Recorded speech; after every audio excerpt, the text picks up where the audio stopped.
The punishment was merciful. That's what King Aiden told himself the day he allowed it to happen. That's what he repeated while she knelt in the center of the pack circle, wrists bound in silver, head bowed but never broken. While the elder read her crimes aloud. While 200 wolves watched in judgment. While the whip sang through the air once, twice, 3 times, ceremonial strikes meant to mark shame, not draw blood. Merciful. He hadn't looked at her face. Not once. Not when she was brought forward. Not when the bindings were placed. Not when it was done and she was released to walk back through a crowd that wouldn't meet her eyes. He'd kept his gaze fixed on the horizon like a coward. And now, 6 weeks later, he still couldn't look at her. Because Ella didn't cry. She didn't beg for forgiveness or plead her case or rage against the injustice. She simply disappeared. Not physically, she was still there, living on the furthest edge of pack territory in a cottage that had been abandoned for years. But socially, emotionally, spiritually, she became a ghost. She stopped attending gatherings. Stopped coming to the communal meals. Stopped defending herself when the whispers started, when they grew teeth, when they turned from pity to suspicion to something uglier. To the pack, her silence looked like guilt. To Aiden, it felt like a verdict he couldn't appeal. Hey, beautiful souls watching from wherever you are in this world. Whether you're curled up in bed, driving through traffic, or hiding from responsibilities, I see you. And I'm so glad you're here. How are you doing today? Really. I hope you're taking care of yourself, drinking water, remembering that you matter. Now let's get back to Aiden. Because guilt, my friends, is a patient predator. And it was eating him alive. The morning it all unraveled started like any other. Aiden stood in his study, staring at reports he wasn't reading. Numbers blurred. Words meant nothing. His wolf paced restlessly beneath his skin, agitated in a way that had become constant since that day in the circle. She broke the law, he reminded himself. Again. For the 1000th time. The sacred law. The one that kept the pack safe. The one that prevented chaos and protected order. She'd violated it knowingly, deliberately, and there were witnesses. The council had deliberated. The punishment had been decided. As Alpha King, his role was to uphold the law, not question it. Not for anyone. Not even for her. Especially not for her. Because Ella wasn't just any pack member. He slammed the thought down before it could finish. A knock at the door interrupted his spiral. Enter. His beta, Liam, stepped inside, expression carefully neutral in that way that meant he was about to say something Aiden wouldn't like. The supply run came back. They left the usual delivery at her cottage. And? Aiden's voice came out sharper than intended. She refused it. Again. Left everything sitting on the porch. One of the younger wolves tried to insist, said it was pack provision, and Liam hesitated. She what? She told him that accepting charity from the pack would imply she still considered herself part of it. Then she closed the door. The words hit like claws to the chest. Aiden's hands curled into fists on the desk. She's still pack. The punishment doesn't change that. Does she know that? Liam's question was quiet. Dangerous. Because from where she's standing, we marked her, humiliated her, and then pretended it was justice. It was justice. She broke the law. I know. Liam's interruption was unprecedented. The beta never interrupted his alpha. Never. But you and I both know she's not the villain the pack is making her out to be. And your silence is letting them destroy her. Aiden's wolf snarled, pushing against his control. Alpha power flooded the room, a warning, a reminder of hierarchy. Liam's head bowed automatically, but his jaw stayed tight. Defiant even in submission. You're dismissed, Aiden said coldly. Liam left without another word. And Aiden was alone again with the guilt that wouldn't let him breathe. He'd been helping her. Quietly. Carefully. In ways that couldn't be traced back to him.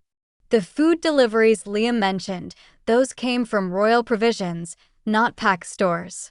The work assignments near her cottage that kept getting cancelled, giving her space and privacy, those orders came from his desk.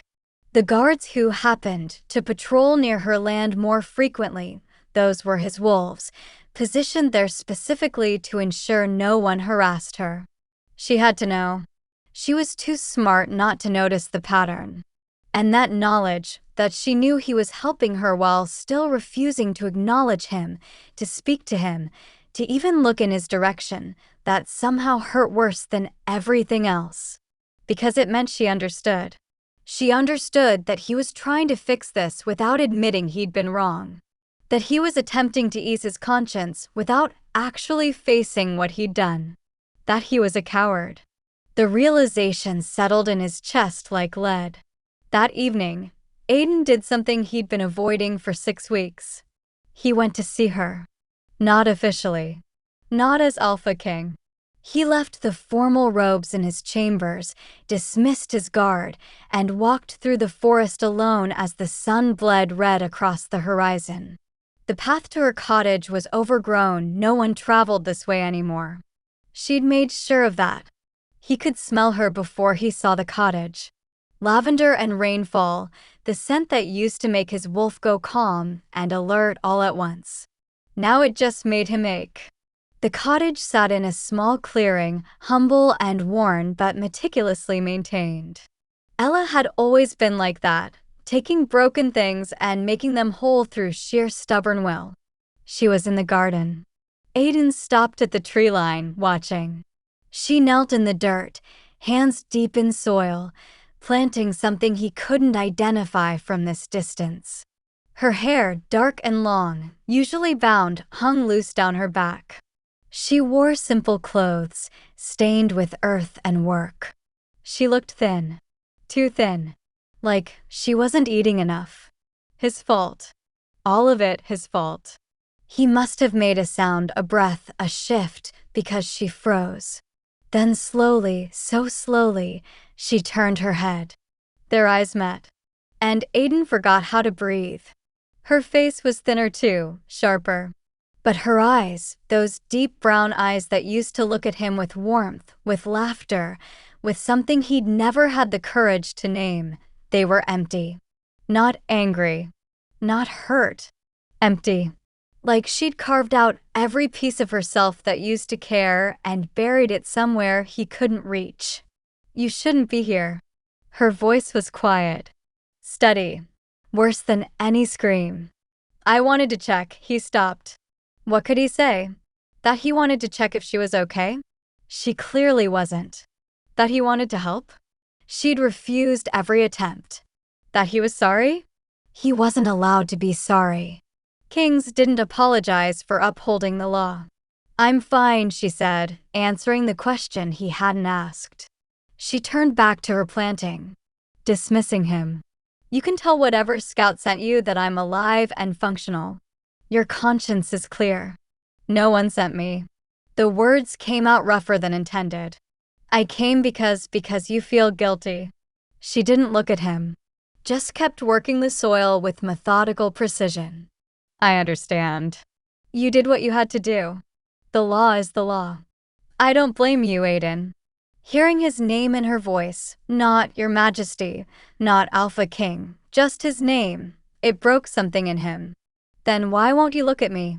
The question escaped before he could stop it. Her hands stilled in the dirt. For a long moment, she didn't move, didn't speak. Then, because if I look at you, I'll remember what it felt like to believe you were different. And I can't afford to remember that anymore. The words were a knife between his ribs. She stood, brushing dirt from her hands, and finally, turned to face him fully. Go home, Aiden. Go back to your throne and your laws and your clear conscience. I release you from whatever obligation you think you owe me. We're done. Ella, we are done. She walked past him, heading into the cottage, and closed the door with a quiet click that sounded like a cell locking. Aiden stood in the growing dark, surrounded by the scent of lavender and rainfall, and understood with perfect clarity the punishment had been merciful. What came after was the real cruelty, and he'd administered every moment of it himself. So here's my question for you, watching right now. Have you ever done the right thing and regretted it every day since? Have you ever chosen duty over your heart and wondered if you made the biggest mistake of your life? Drop a comment. Tell me. Because Aiden's about to learn that sometimes the law protects everything except what actually matters. And if you're already invested in this disaster of a king who can't fix what he broke, stay with me. Subscribe. Because it gets so much worse before it gets better. I promise you, this story is going to hurt in the best way. The whispers started 3 days after Aiden's failed visit to Ella's cottage. At first, they were the same ones that had circulated since the punishment. Speculation about what she'd done, why she'd done it, whether the Alpha King had been too harsh or too lenient. Pack gossip, inevitable and mostly harmless. But then the tone shifted. Did you see him go to her cottage? At sunset. Alone. Why would the Alpha King visit her personally if she's just a lawbreaker? Maybe she wasn't guilty after all. Or maybe she's manipulating him, using whatever she did to get sympathy. Aiden heard every word. As Alpha King, very little happened in his territory without reaching his ears. His network of loyal wolves kept him informed, sometimes too informed. He stood in the council chamber now, listening to Elder Marcus drone on about border patrols and trade agreements, but his mind was miles away. Stuck in that garden. Stuck on the way Ella's voice had sounded when she'd said we're done. Like she meant it. Like she'd already grieved whatever they'd been and moved on. While he was still bleeding from wounds he couldn't acknowledge. Your Majesty? Aiden's attention snapped back to the present. The entire council was staring at him, 5 elders, his beta Liam, and his head enforcer Zach. All waiting. Apologies. Repeat the question.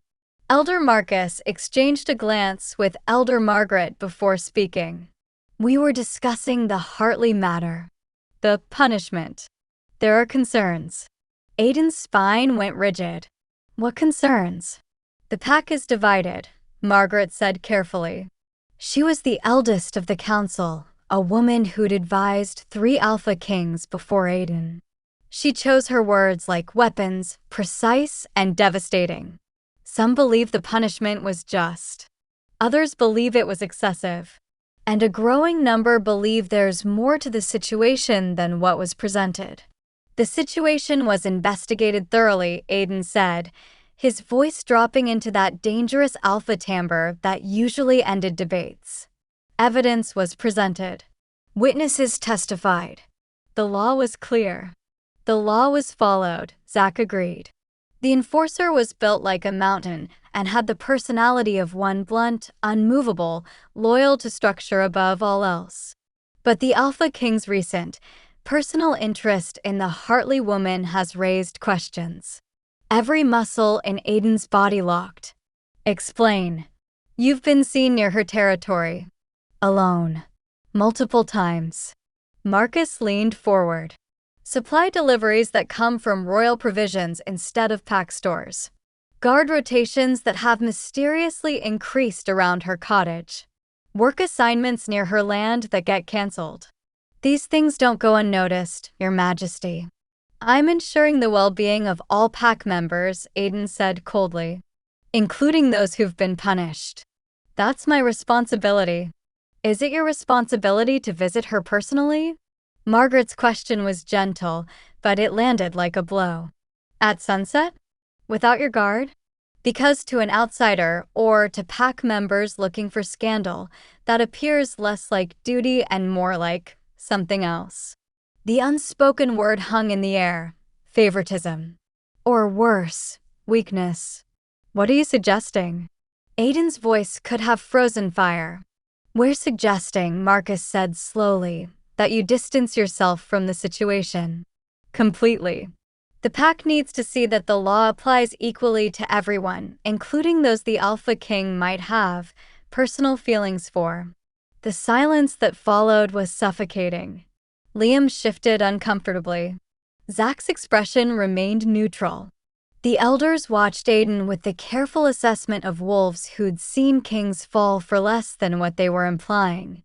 "I have no personal feelings for Ella Hartley beyond what I hold for any pack member," Aiden said, each word carved from ice. "But I will not allow her to be targeted or harassed because of baseless rumors. If anyone has evidence of misconduct on my part, present it. Otherwise, this conversation is over." "Of course, Your Majesty." Margaret inclined her head. "We simply wanted to make you aware. For the good of the pack." The meeting continued, but Aiden absorbed nothing else. His mind was stuck on one terrible realization. They were right. His attempts to help Ella hadn't protected her. They'd painted a target on her back. Because if the Alpha King was interested in her, for whatever reason, then she became dangerous. A potential weakness in the armor of his authority. And the pack would eliminate weaknesses. They always did. After the council dismissed, Liam caught up with Aiden in the corridor outside the chamber. "You need to tell them the truth," the beta said quietly. Aiden kept walking. "There's nothing to tell." "Like hell there isn't." Liam matched his stride. "You've been half in love with that woman for 2 years. Everyone with eyes knows it. The only reason it never became an issue is because she kept her distance and you never acted on it. She broke the law, Liam. I know that. You know that. But what you know that the council doesn't is why she broke it. And that's what's eating you alive." Aiden stopped walking. They were in a deserted section of the manor now, stone walls and empty corridors. Safe from listening ears. He turned to face his oldest friend. "Even if I wanted to explain, I can't. The law doesn't care about intentions. Then maybe the law is broken." The words were treason. Small, quiet treason, but treason nonetheless. Aiden should have reprimanded him. Should have reminded Liam of his place, of the hierarchy, of the rules that kept their world from descending into chaos. Instead, he said, "Tell me what you know." Liam blinked. About?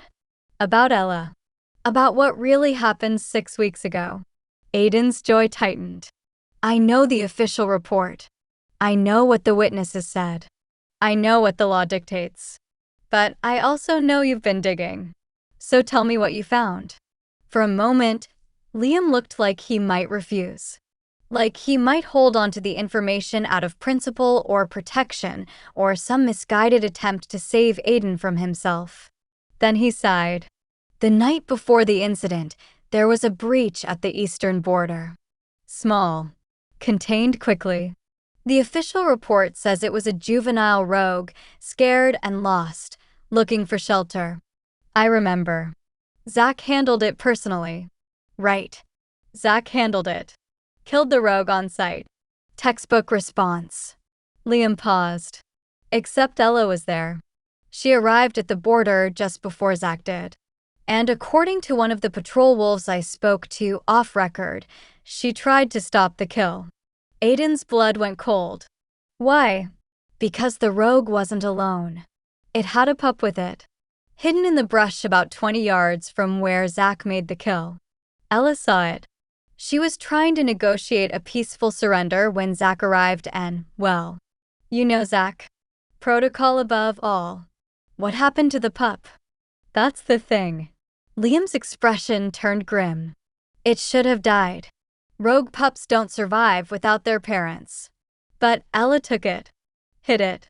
Fed it. Kept it alive for 3 days while she tried to find a pack that would take it in. Understanding crashed over Aiden like an avalanche.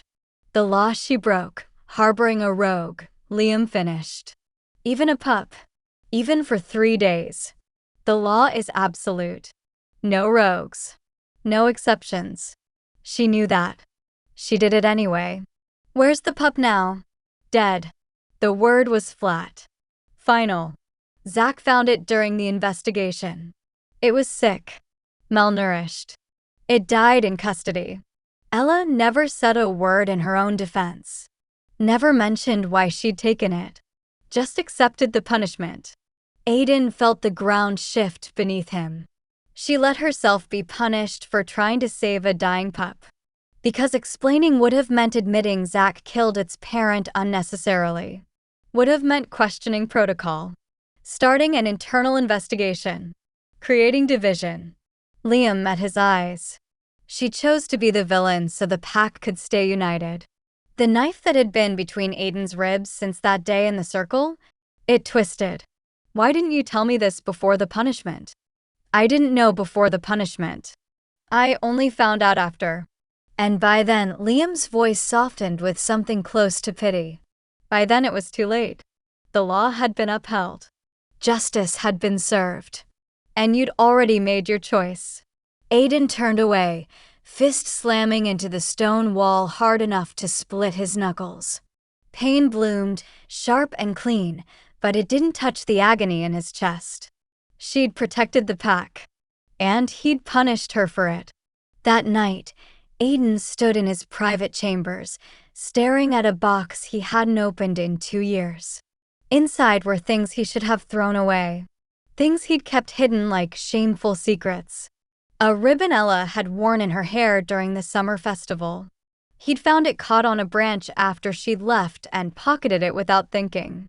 A sketch she'd drawn of the forest, amateur but beautiful, that she'd left behind at a pack gathering. He'd claimed it before anyone else could. A letter she'd written to the council proposing improvements to the pack's education system for younger wolves. It had been dismissed, but he'd kept the copy. Read it 12 times. Implemented half her suggestions without telling anyone where the ideas came from. Evidence of 2 years of wanting someone he could never have. Because Ella had never been just another pack member to him. She'd been brilliant. Sharp-minded and kind-hearted in equal measure. She'd challenged him in council meetings respectfully, but firmly, when she thought he was wrong.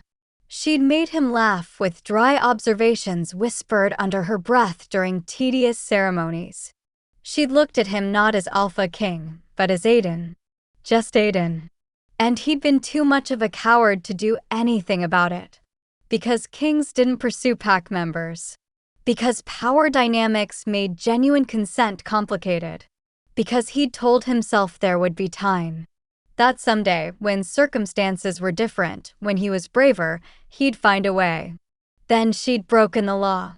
And he'd chosen his throne over her. The memory of that day played in his mind like a curse he couldn't escape. Ella kneeling in the circle. Head high despite the silver bindings. The elder reading her crime. The pack's collective gasp, Ella? Sweet, helpful Ella who volunteered at the healing house and taught the pups to read? Harboring a rogue? The evidence was damning. Undeniable. She'd admitted to everything. The council had deliberated for hours. The law was clear: public punishment for harboring rogues. Execution for rogues themselves. But Ella wasn't a rogue. She was pack. So the punishment would be ceremonial strikes, painful, humiliating, but not permanently damaging. Merciful. Aiden had stood before her as Alpha King, duty-bound to carry out the sentence. He'd looked at her, really looked, searching for some sign. Some explanation. Some plea that would give him a reason to stop this. She'd met his eyes for one brief moment. And in that moment, he'd seen it. Resignation. Acceptance. And underneath it all, something that looked terrifyingly like forgiveness. Like she'd already decided this was how it had to be. Then she'd looked away, bowed her head, and waited. He should have stopped it. Should have demanded more investigation. Should have asked why she would risk everything for a dying rogue pup. Instead, he'd nodded to the executioner. And he hadn't watched. Hadn't looked at her face when the whip fell. Too much of a coward even for that. Now, standing in his chambers with evidence of 2 years of unspoken feelings scattered across his desk, Aiden understood the full weight of what he'd done. He hadn't just punished a lawbreaker. He destroyed the woman he loved. And she'd let him do it to protect a pack that was now turning against her anyway. The bitter irony wasn't lost on him. Here's what I need you to understand, everyone watching. Sometimes the worst betrayals aren't the loud ones. They're not the dramatic confrontations or the obvious villains. Sometimes the worst betrayal is silence. It's choosing safety over courage. It's letting someone you love suffer because standing up for them would cost you something you're not willing to pay. Aiden is learning that lesson the hardest way possible. And Ella? She's not waiting around for him to figure it out. If you're feeling this, if you're angry at Aiden, heartbroken for Ella, desperate to know what happens next, leave a comment. Tell me if you think he deserves a second chance or if some mistakes are too big to come back from. Because it's about to get so much worse. The next morning, Aiden woke to news that made his blood run cold. Someone had vandalized Ella's cottage. The windows were shattered. The garden she'd been tending was destroyed, plants ripped up, soil scattered. And painted across her door in crude, angry letters, "Rogue lover traitor leave Zach," stood beside him at the scene, expression unreadable. Happened sometime after midnight. She wasn't home. She'd gone to the river for water. Came back to this. Where is she now? Aiden's voice was deadly quiet. Inside. Refused to leave. Refused help cleaning up. Zach gestured vaguely. She's in there. Aiden moved toward the cottage, but Zach caught his arm. Your Majesty. With respect. You being here will make this worse. Worse than this. Aiden gestured at the destruction. Yes. Zach's grip tightened. Because if the pack sees you defending her, it confirms what they're starting to believe, that she has power over you. That she's a weakness. And they'll eliminate that weakness. He nodded at the vandalism. This is just the beginning. Aiden jerked his arm free. Then what would you have me do? Nothing. I'd have you be smart. Zach's expression was granite. You're Alpha King. Act like it. The law was upheld. The punishment was served. Move on. Move on. As if the woman inside that cottage, the woman he'd failed in every possible way, was just another administrative detail to be filed away and forgotten. Find out who did this, Aiden said coldly. Bring them to me. And then what? You'll punish them for enforcing pack sentiment? For expressing what half the territory is already thinking? Zach shook his head. You can't protect her and maintain authority. You have to choose. I already chose. The words tasted like ash. I chose the law. I chose the pack. I chose my throne. Then stick with that choice. Let her go. Zach turned and walked away, leaving Aiden standing in front of a destroyed garden and a cottage marked with hate. Let her go. He'd already let her go. Let her walk out of that punishment circle. Let her disappear to the edge of the territory. Let her suffer in silence while he played at mercy with anonymous food deliveries and distant protection. Let her go. What a sick joke. Because the truth was, he'd never had her to begin with. And now he never would. Inside the cottage, Ella sat on the floor surrounded by broken glass and allowed herself exactly 3 minutes to cry. 3 minutes to mourn the garden she'd planted with her own hands. 3 minutes to feel the violation of her space, her safety, her attempt at building something new. 3 minutes to acknowledge that the pack she'd bled for, sacrificed for, protected at the cost of her own dignity, that pack wanted her gone. 3 minutes. Then she stood up, wiped her face, and started cleaning. Because that's what you did when the world broke you. You picked up the pieces. You kept moving. You survived. Even when surviving was the cruelest punishment of all. The attack came 4 nights later. Ella had just finished boarding up the last broken window when she heard them footsteps in the forest, too many to be coincidence, too deliberate to be patrol. She set down her hammer carefully, listening. Counting. 6. Maybe 7. Her wolf stirred uneasily beneath her skin. Not fear. Ella had survived the punishment. She'd survived 6 weeks of isolation and whispers and slow starvation of the soul. She wasn't afraid of a few cowards hiding in the dark. She was tired. So desperately tired of fighting battles she couldn't win. The first rock shattered what remained of her front window, the one she'd just spent an hour covering with salvaged boards. Glass exploded inward. Then another rock. Another. Voices rose from the darkness, distorted by distance and cowardice. Rogue lover. Get out. You don't belong here. Ella stood in the center of her small cottage, surrounded by falling glass and hate, and made a decision. She walked to the door, opened it, stepped outside. The rocks stopped immediately. 7 wolves stood at the edge of her property, young ones mostly, emboldened by darkness and pack mentality. She recognized 3 of them. One was barely 18, a boy named Theo who she'd tutored in reading 2 years ago. He couldn't meet her eyes now. You want me gone? Ella's voice carried across the clearing, calm and clear. Then have the courage to say it to my face in daylight. Stop hiding like rogues in the dark. You're the rogue. A girl stepped forward, Kara, daughter of one of the council elders. Her face was twisted with self-righteous fury. You broke the law, harbored the enemy, and now you've manipulated the Alpha King into protecting you. I haven't manipulated anyone. Then why does he keep visiting you? Why do supplies show up at your door? Why are guards always nearby? Kara's voice rose, feeding off the crowd's energy. You're using him, making him weak. And when an alpha is weak, the whole pack suffers.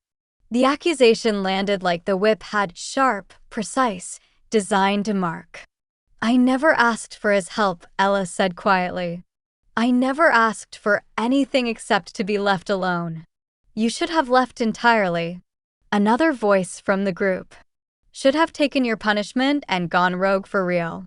But you stayed. You're still here. Still a reminder of his weakness. Still a threat. Threat. The word echoed in Ella's mind. She'd spent 6 weeks trying to be invisible. Trying to disappear into the edges of pack territory. Trying to make herself so small, so insignificant, that everyone would forget her transgression and move on. But they weren't going to move on. Because this was never about what she'd done. It was about what she represented, proof that the Alpha King could be swayed. That the law could be questioned. That mercy might matter more than order. And the pack couldn't allow that. I'll leave, Ella heard herself say. The words surprised her as much as they surprised the wolves in front of her. But once spoken, they felt right. Inevitable. I'll leave, she repeated. Tonight. You'll never see me again. The Alpha King will forget about me. And you can all go back to feeling safe in your perfect, ordered world. She turned to go back inside, to pack the few belongings she had left, when Kara's voice stopped her cold. We don't believe you. Ella turned slowly. Excuse me. You've had 6 weeks to leave. You didn't. You stayed. Close enough to tempt him. Close enough to weaken him. Kara's smile was cruel. We think you want to be here. We think you're planning something. So we're going to make sure you can't. The 7 wolves began to circle her cottage. And Ella understood with perfect, terrible clarity, they weren't here to scare her away. They were here to make leaving her only option by destroying the option to stay. The fire started in 3 places simultaneously. Ella watched from her doorway as flames licked up the sides of her cottage, the home she'd repaired with her own hands, the garden she'd planted, the one small piece of the world that had been hers. The 7 wolves stood back, watching their handiwork with expressions ranging from satisfaction to uncertainty. Theo, the boy she'd taught to read, looked sick, but he didn't move to help. Didn't call for water. Didn't do anything except stand there and watch. "You have 5 minutes to get whatever you can carry," Kara announced. "Then we're reporting this as an accident." A lantern tipped over. Tragic, but these old cottages are fire hazards. No one will question it. She was probably right. Who would investigate a fire at the edge of territory? Who would care about what happened to the punished wolf everyone wanted gone anyway? Ella should have been angry. Should have felt rage or betrayal or grief. Instead, she felt nothing. Just a vast, hollow emptiness where her hope used to live. She walked back inside the burning cottage, smoke already thick, heat already oppressive, and grabbed the only thing that mattered, a small wooden box containing her mother's letters. Everything else could burn. She was halfway out the door when she heard it. A whimper. Soft. Terrified. Coming from the corner of the cottage she used for storage. No, not again. Ella dropped the box and ran toward the sound, smoke burning her lungs, heat searing her skin. She found it huddled behind a stack of firewood, a pup. Maybe 4 months old. Matted fur. Visible ribs. Eyes wide with terror. A rogue pup. Of course it was. Because the universe had a sick sense of humor. The pup must have been hiding in her woodpile for days, scavenging scraps, too scared to reveal itself. And now it was trapped in a burning building with no way out. Ella's mind raced. She could leave it. Should leave it. The law was clear. Harboring rogues, even accidentally, carried consequences she'd already paid once. Paid with her dignity, her place in the pack, her future. Saving this pup would destroy whatever microscopic chance she had at redemption. But looking into those terrified eyes, Ella made the same choice she'd made 6 weeks ago.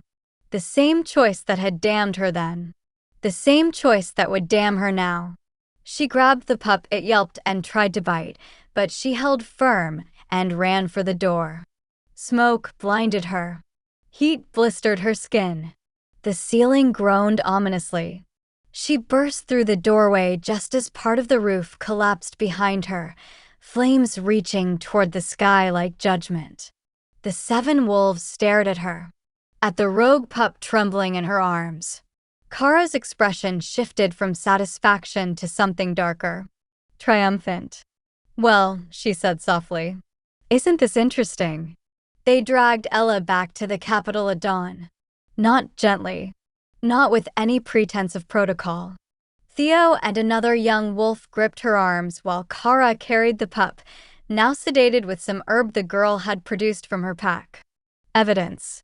Living, breathing evidence of a second violation. Ella didn't fight. Didn't argue. Didn't speak. What was there to say? The law was the law. She'd broken it. Again. And this time, there would be no mercy.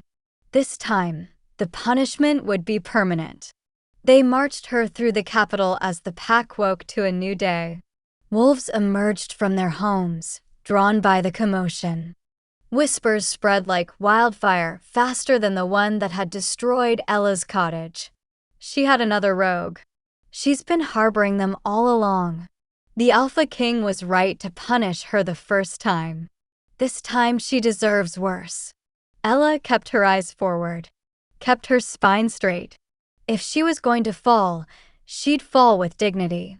They brought her to the Great Hall, the same hall where she'd been sentenced 6 weeks ago.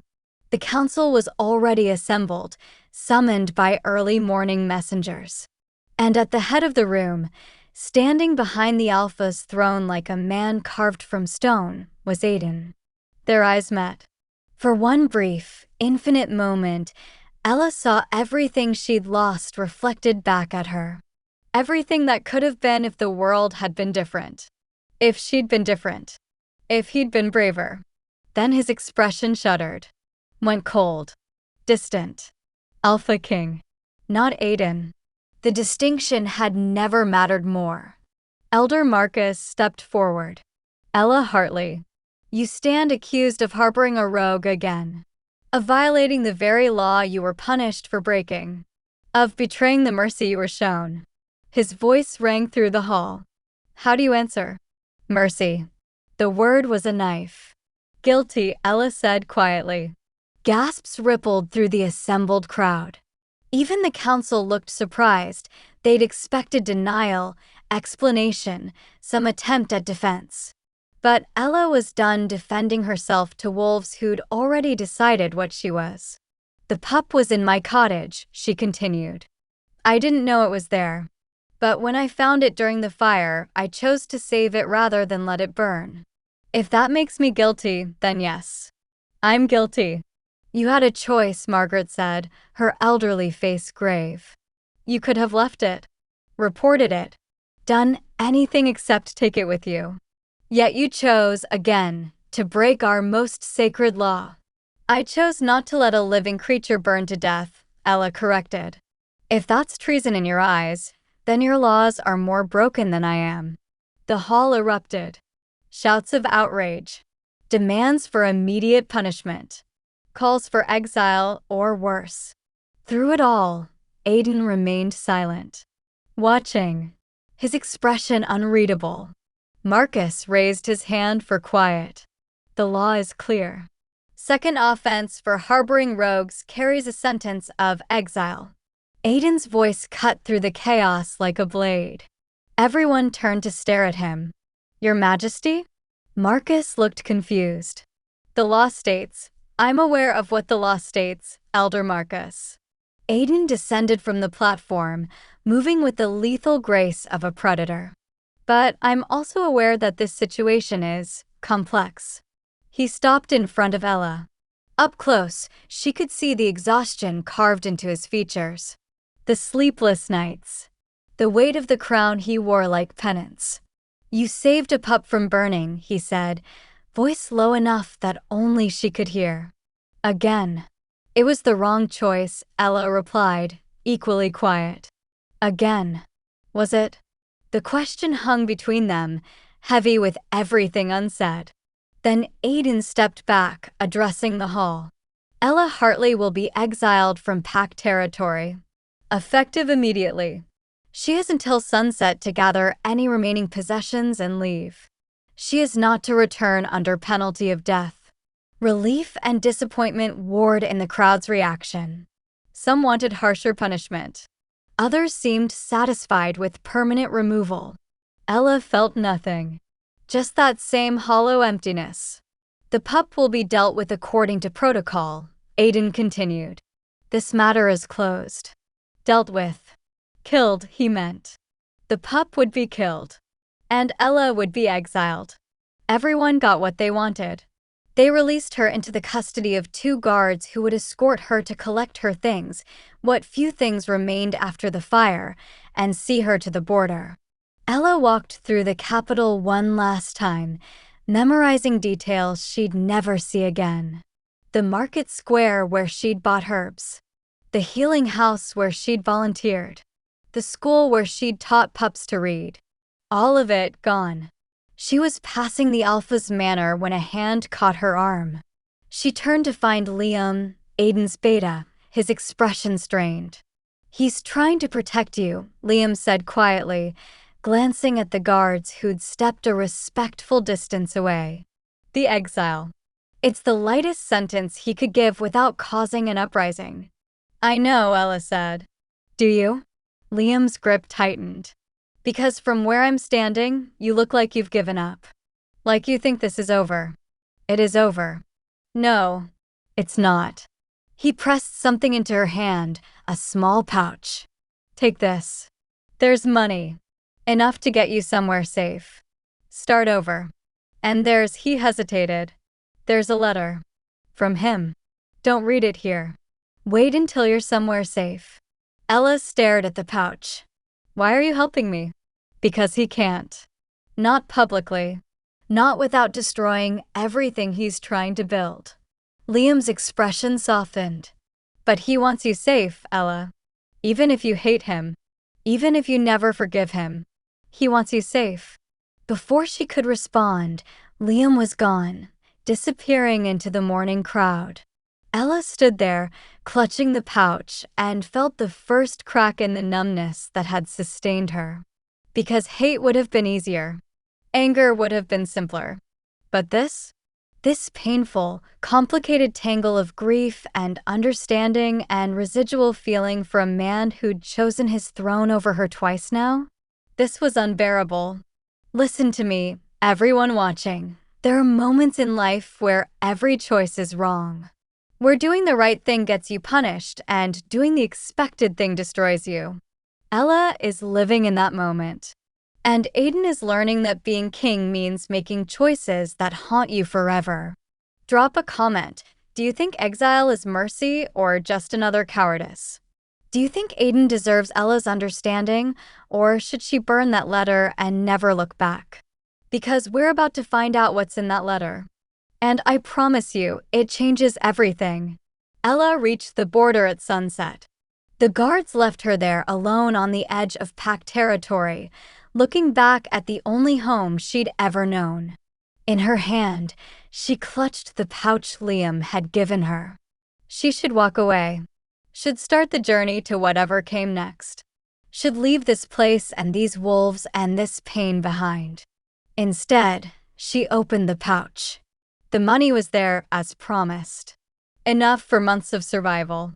And beneath it, a letter. Sealed with the Alpha King's mark. Ella's hands shook as she broke the seal and unfolded the paper. Aiden's handwriting, strong and precise, filled the page. Ella, I know I have no right to ask anything of you. No right to your time, your attention, or your forgiveness. But I need you to know the truth. I know why you saved the first pup. I know about the breach at the eastern border. I know Zach killed its parent. I know you were trying to protect an orphan, not harbor a rogue. I know you let yourself be punished to avoid causing division in the pack. And I know I should have investigated further.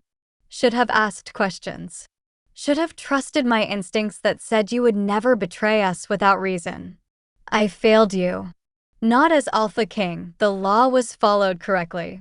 But as a man. As someone who should have known you better. Trusted you more. Been brave enough to choose you over protocol. The exile isn't mercy. It's all I could give you without causing a civil war. The pack is fractured.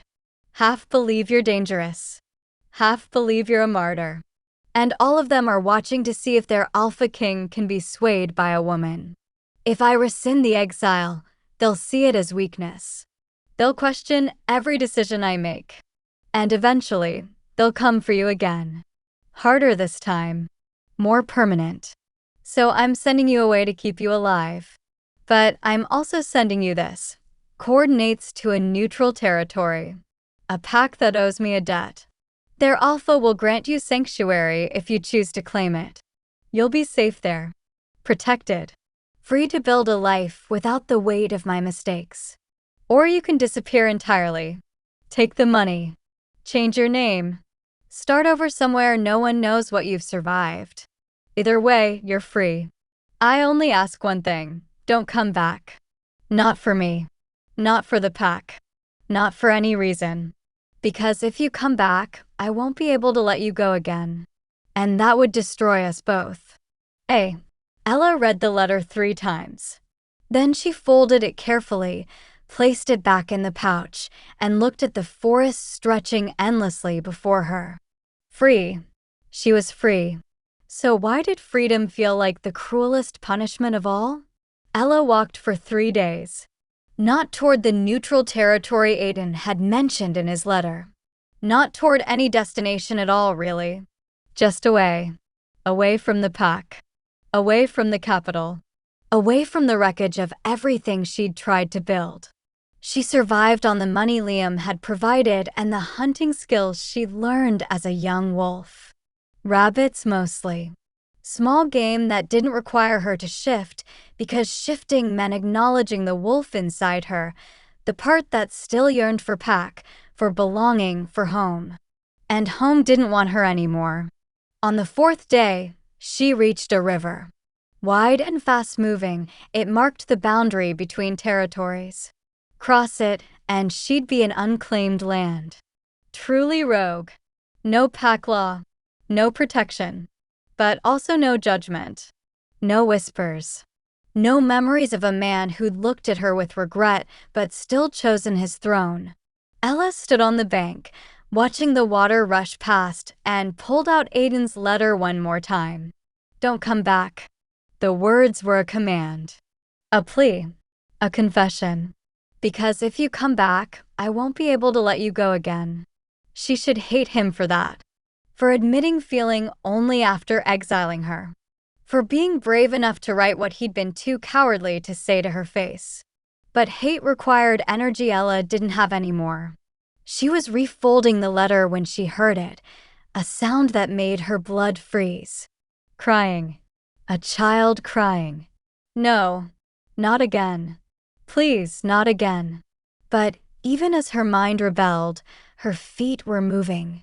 Following the sound downstream to where the river bent around a cluster of rocks. And there, huddled in the shallow water, shivering and terrified, was a girl. Maybe 6 years old. Human, not wolf. Soaked through and bleeding from a gash on her forehead. Ella's first instinct was to run. To pretend she hadn't seen. To keep walking because getting involved meant complication and risk and everything she'd just escaped. But the girl looked up at her with eyes so full of hope and fear that Ella's resolve crumbled like ash.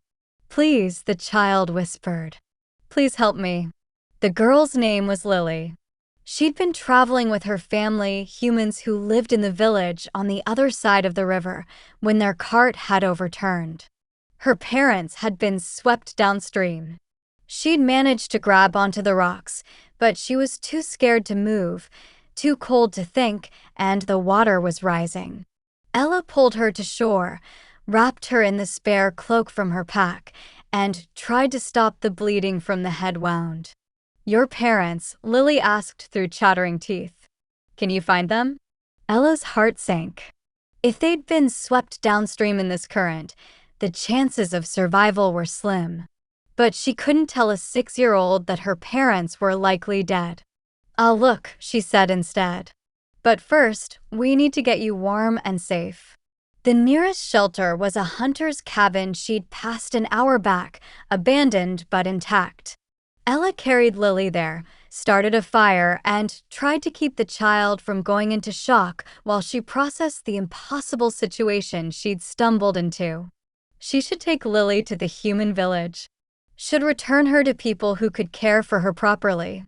Should walk away from this before it became another disaster. But night was falling. The temperature was dropping. And Lily's wound needed proper attention before she could be moved. So Ella stayed. She cleaned and bandaged the gash. Fed Lily the last of her dried meat. Told her stories to keep her calm. And when the child finally fell asleep, Ella sat by the fire and stared at the flames, wondering what cosmic joke kept putting children in her path that she was doomed to save at the cost of everything else. She was still sitting there when the door burst open. 3 wolves stood in the entrance. Not from Aiden's pack. Their scent was different, their bearing unfamiliar. Rogue hunters, Ella realized. Wolves who made their living tracking and killing rogues in unclaimed territory. And she was very much in unclaimed territory. The leader, a scarred male with eyes like chips of ice, smiled when he saw her. Well, what do we have here? Ella stood slowly, positioning herself between the hunters and the sleeping child. I'm just passing through. No trouble. Passing through with a human pup? The leader's smile widened. That's interesting. Last I checked, rogues don't usually play nursemaid. I'm not a rogue. The words came automatically. Then Ella realized how hollow they sounded. I mean, I was exiled. But I haven't exiled. Rogue. Semantics. He stepped into the cabin, and the other 2 followed. The space suddenly felt suffocatingly small. Point is, you're in unclaimed territory without pack protection. which makes you fair game. Rogue hunters operated in legal gray areas. Technically, they were supposed to kill only confirmed rogues, wolves who'd gone feral or committed crimes. But in practice, they killed anyone they could justify as a threat. And an exiled wolf with a human child would be easy to justify. "The girl needs medical attention," Ella said, fighting to keep her voice steady. "Let me take her to the village and I'll leave. You'll never see me again." "Oh, I don't think so." The leader circled her slowly, assessing. "See, there's a bounty on exiled wolves from your pack. Seems your alpha king wants to make sure his cast-offs don't cause problems in neighboring territories. Dead or alive, we get paid." The words hit like a physical blow. Aiden had put a bounty on her? No, that couldn't be right. He'd given her money, coordinates to Sanctuary. He'd told her to be safe. Unless that was a lie. Unless the letter was just one more manipulation to make her leave quietly while he ensured she'd never be a problem again. "I don't believe you," Ella said. The leader shrugged. "Believe what you want. Won't change the outcome." He nodded to his companions. "Take her. Kill the human. We'll claim she was attacking the kid when we arrived." The casual way he said it, "kill the human," made Ella's wolf surge to the surface with a snarl that surprised even her. "Touch her and I'll rip your throat out." The leader laughed. "There's the wolf we were hoping for. Been too long since we had a decent fight." What happened next was instinct and desperation in equal measure. Ella shifted. She hadn't shifted since the punishment, hadn't trusted herself to, hadn't wanted to face the wolf that had been marked and exiled and broken. But now, with Lily's life on the line, her wolf rose fierce and furious. The transformation took seconds. Then she stood on 4 legs between the hunters and the sleeping child, every tooth bared, every muscle coiled to strike. The hunters shifted too. 3 against 1. Larger. Stronger. More experienced in killing. But Ella had something they didn't. Nothing left to lose. The fight was brutal and brief. Ella fought like a cornered animal, all claws and teeth and desperate fury. She managed to wound 2 of them, drive them back, create enough chaos that Lily woke screaming. That's when the leader made his move. He went for the child. Ella saw it happening in slow motion. Saw him lunge past her toward Lily. Saw his jaws open. Saw the killing blow coming. She threw herself between them. The leader's teeth sank into her shoulder instead of Lily's throat. Pain exploded white-hot and all-consuming. Ella's vision blurred. Her legs buckled. But she'd bought time. Time for Lily to run. Time for the small, terrified human girl to scramble out the door and disappear into the night. Time for Ella to shift back to human form, bleeding and broken on the cabin floor, and face her death with the grim satisfaction that at least this time, she'd saved someone. The leader shifted back too, standing over her. "Stupid. Dying for a human? For a pup that's not even yours. Better than living as something like you," Ella gasped out. He raised his clawed hand for the killing blow. It never landed. Because the cabin door exploded inward, and a wolf the color of midnight crashed into the leader with enough force to shatter bone. Through her fading vision, Ella saw the midnight wolf, massive, powerful, moving with deadly precision, tear into the rogue hunters like they were nothing. Saw them try to fight back.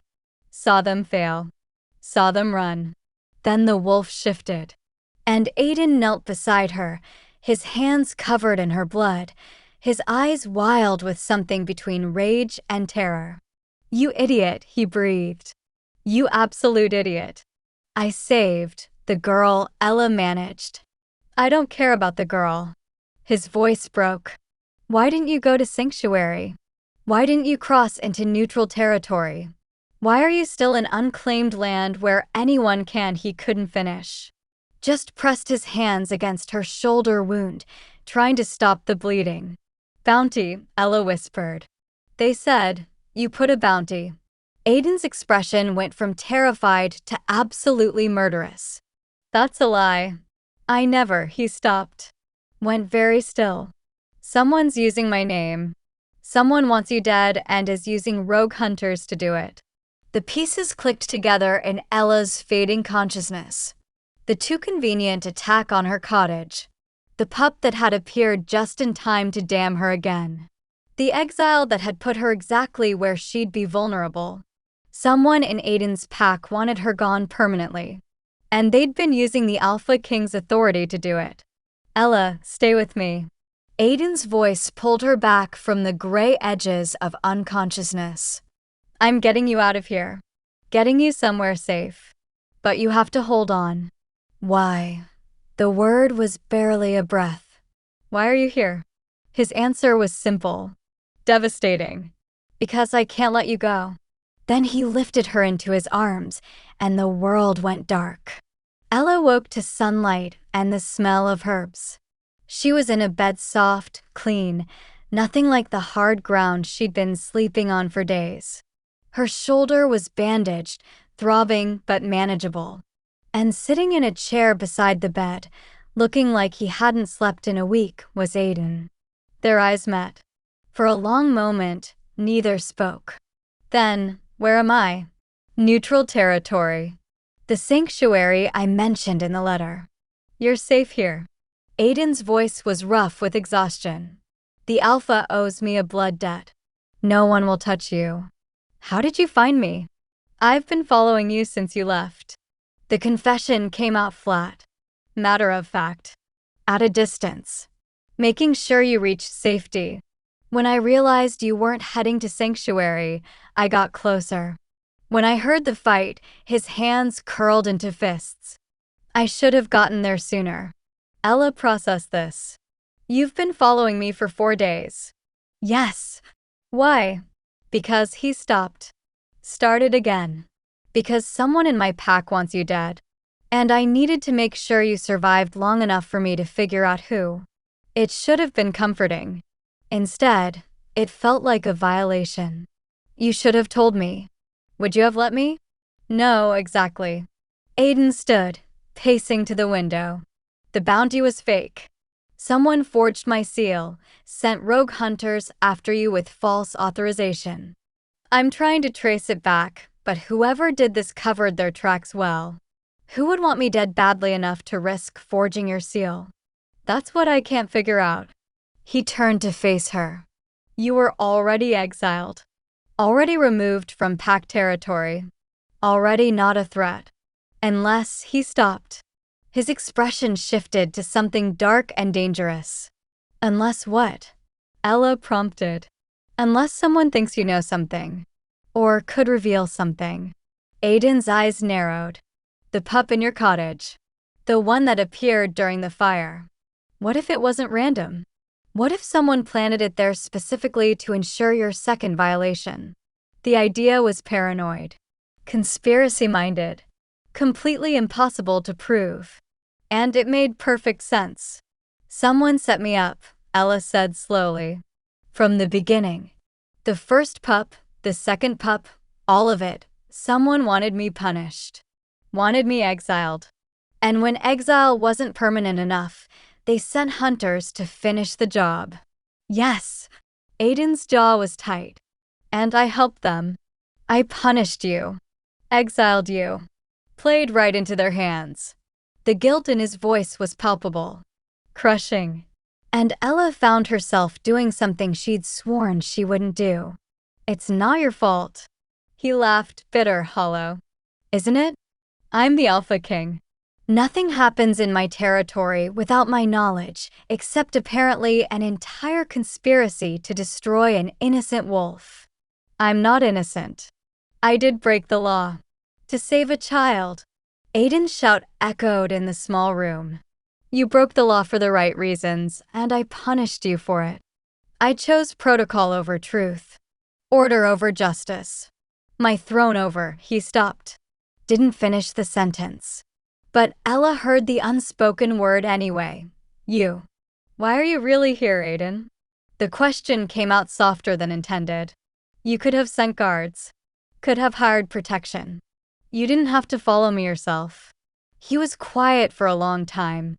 When he finally spoke, his voice was barely above a whisper. Because watching you walk away was the hardest thing I've ever done.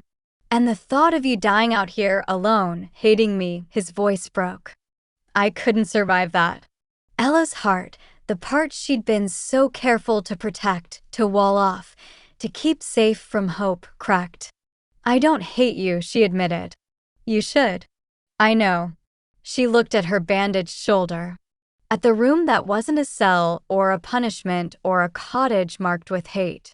At the man who'd broken her and was now trying desperately to put the pieces back together. But I don't. Aiden crossed the room in 3 strides. Knelt beside her bed. Took her hand with a gentleness that made tears threaten. Let me fix this, he said urgently. Let me find out who's behind this and make them pay.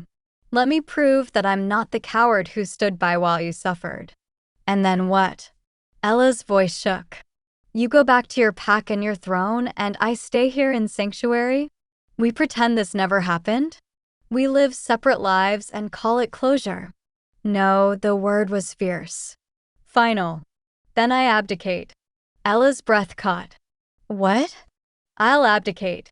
Pass the crown to Liam or whoever the council chooses.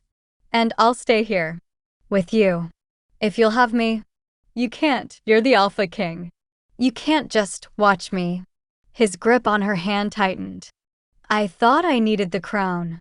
Thought I needed the power and the authority and the respect. But these past weeks without you have taught me something crucial. I don't need any of it. I just need you.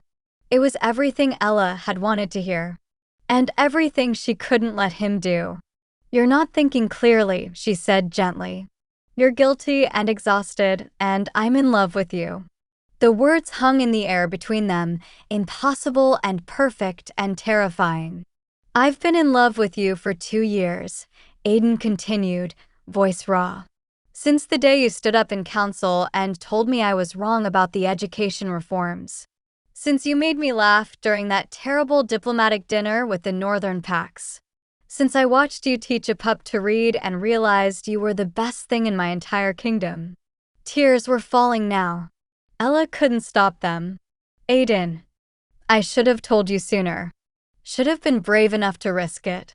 Instead, I hid behind protocol and propriety and cowardice. And when you needed me most, I failed you. His voice broke completely. So let me fix it. Let me give up the one thing standing between us. Let me choose you this time. Ella wanted to say yes.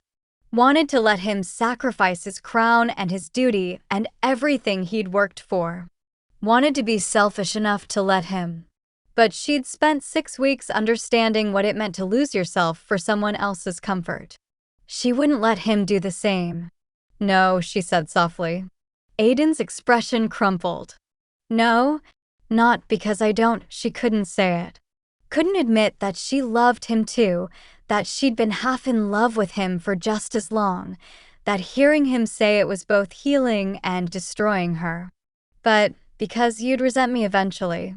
You'd give up your crown and your purpose, and one day you'd wake up and realize what you lost. And you'd hate me for it. That would never happen. You don't know that. She pulled her hand from his. Go back to your pack, Aiden. Fix whatever conspiracy is happening. Be the king you were meant to be. And let me build a life here that isn't defined by you or your guilt or your need to fix what you broke. What if I don't want a life without you in it? Then you should have thought of that before you chose your throne. The words were cruel. Necessary. They landed like the whip had, sharp and precise and designed to mark. Aiden stood. His expression was carefully blank. Alpha King, not Aiden. The distinction had never hurt more. If that's what you want, he said quietly. It's what we both need. He nodded once. Then he turned and walked to the door. He was almost gone when Ella's resolve broke. Aiden. He stopped. Didn't turn around. Find out who did this, she said. Find out who set me up, who wanted me dead, and make them pay. I will. A pause. And Ella, yes, I meant what I said. Every word. If you ever change your mind, if you ever want something different, I'll be waiting. Crown or no crown. King or no king. I'll be waiting. Then he was gone. And Ella was alone in a sanctuary that felt more like a prison. Because being safe didn't mean being whole. And freedom without the person you loved was just another kind of exile. 3 weeks passed in the sanctuary. Ella healed. Her shoulder knitted back together, leaving a scar that matched the ones on her soul. The sanctuary pack was kind, distant, but respectful, giving her space to recover without demanding integration. Their alpha, a stern woman named Margaret who'd apparently saved Aiden's life years ago, checked on her occasionally, but never pressed for details.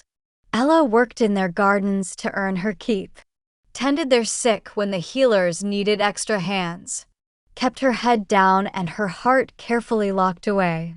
She didn't ask about Aiden, didn't let herself wonder if he'd returned to his pack or if he was still searching for whoever had orchestrated her downfall. She told herself she didn't care. She was lying. The dreams came every night, memories of his hands on her shoulder wound, his voice breaking when he'd said, "I'm in love with you," the look on his face when she'd sent him away.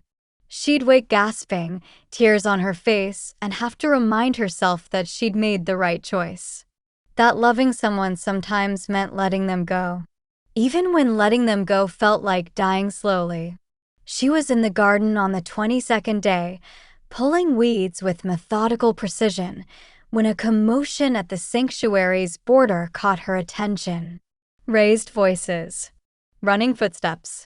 The kind of energy that meant trouble. Ella stood, wiping dirt from her hands, and watched as guards escorted someone through the gates. Not someone. Multiple someones. Liam arrived first, looking haggard and furious. Behind him, 2 guards dragged a struggling figure. And behind them, Ella's breath caught. Zach, Aiden's head enforcer.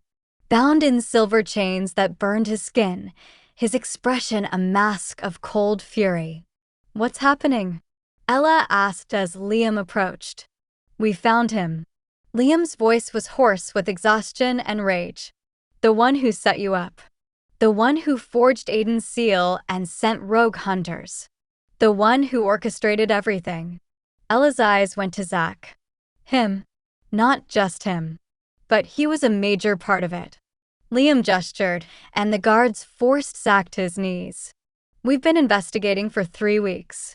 Following money trails, questioning witnesses, digging through records. And it all led back to a conspiracy within the pack. A group who wanted to destabilize Aiden's authority. By framing me? By proving he could be influenced. That his judgment could be compromised." Liam's jaw was tight. They needed someone he cared about. Someone whose punishment would test his resolve. "You were perfect, close enough to matter, not important enough politically that punishing you would cause immediate backlash." The words were clinical, calculated, and they made Ella's stomach turn. So the first pup planted.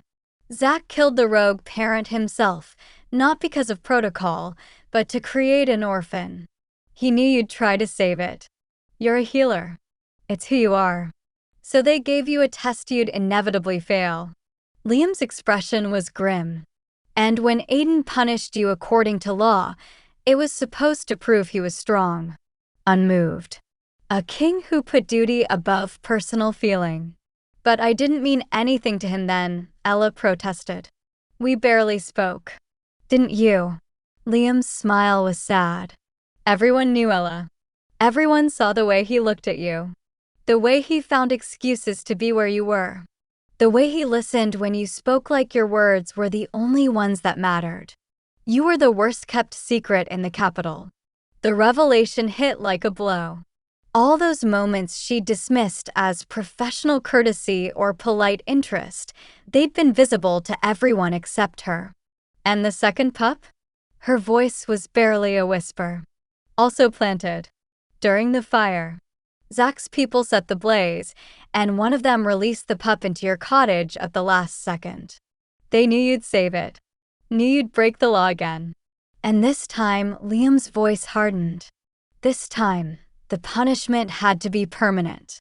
Exile put you outside pack protection. Made you vulnerable. Easy to eliminate. Why? Ella looked at Zach, who'd remained silent through all of this. Why go through all this trouble? Why not just kill me from the start? Zach's laugh was bitter. Because killing you without cause would have made you a martyr. But if you died as a lawbreaker, as a rogue in unclaimed territory, he shrugged despite the chains. No one would have questioned it. And Aiden would have carried that guilt for the rest of his life. Would have been weakened by it. Controllable. Controllable for whom? For the council who wanted him distracted while they consolidated power. For the elders who wanted to return to the old ways. For everyone who thought a young alpha king needed to be reminded who really runs the pack. Zach's smile was cold. You were just a tool, Ella. A convenient way to break him. The casual cruelty of it, the calculated destruction of her entire life to serve a political agenda, made Ella's wolf surge with fury. Where's Aiden? She demanded. At the Capitol, Liam said. Arresting the other conspirators. The council members who sanctioned this. The wolves who participated. He paused. It's bad, Ella. Half the council is implicated. There's going to be a purge. Trials. Probably executions. The pack is fracturing. And Aiden was handling it alone. Making impossible decisions. Dispensing justice. Being the king he'd been groomed to be, strong, unmovable, isolated. Just like they'd wanted. I need to go to him, Ella said. No, Liam's response was immediate. That's exactly what they'd want. You show up now, it confirms their narrative, that you influence him, weaken him, make him vulnerable. It would undermine everything he's trying to rebuild.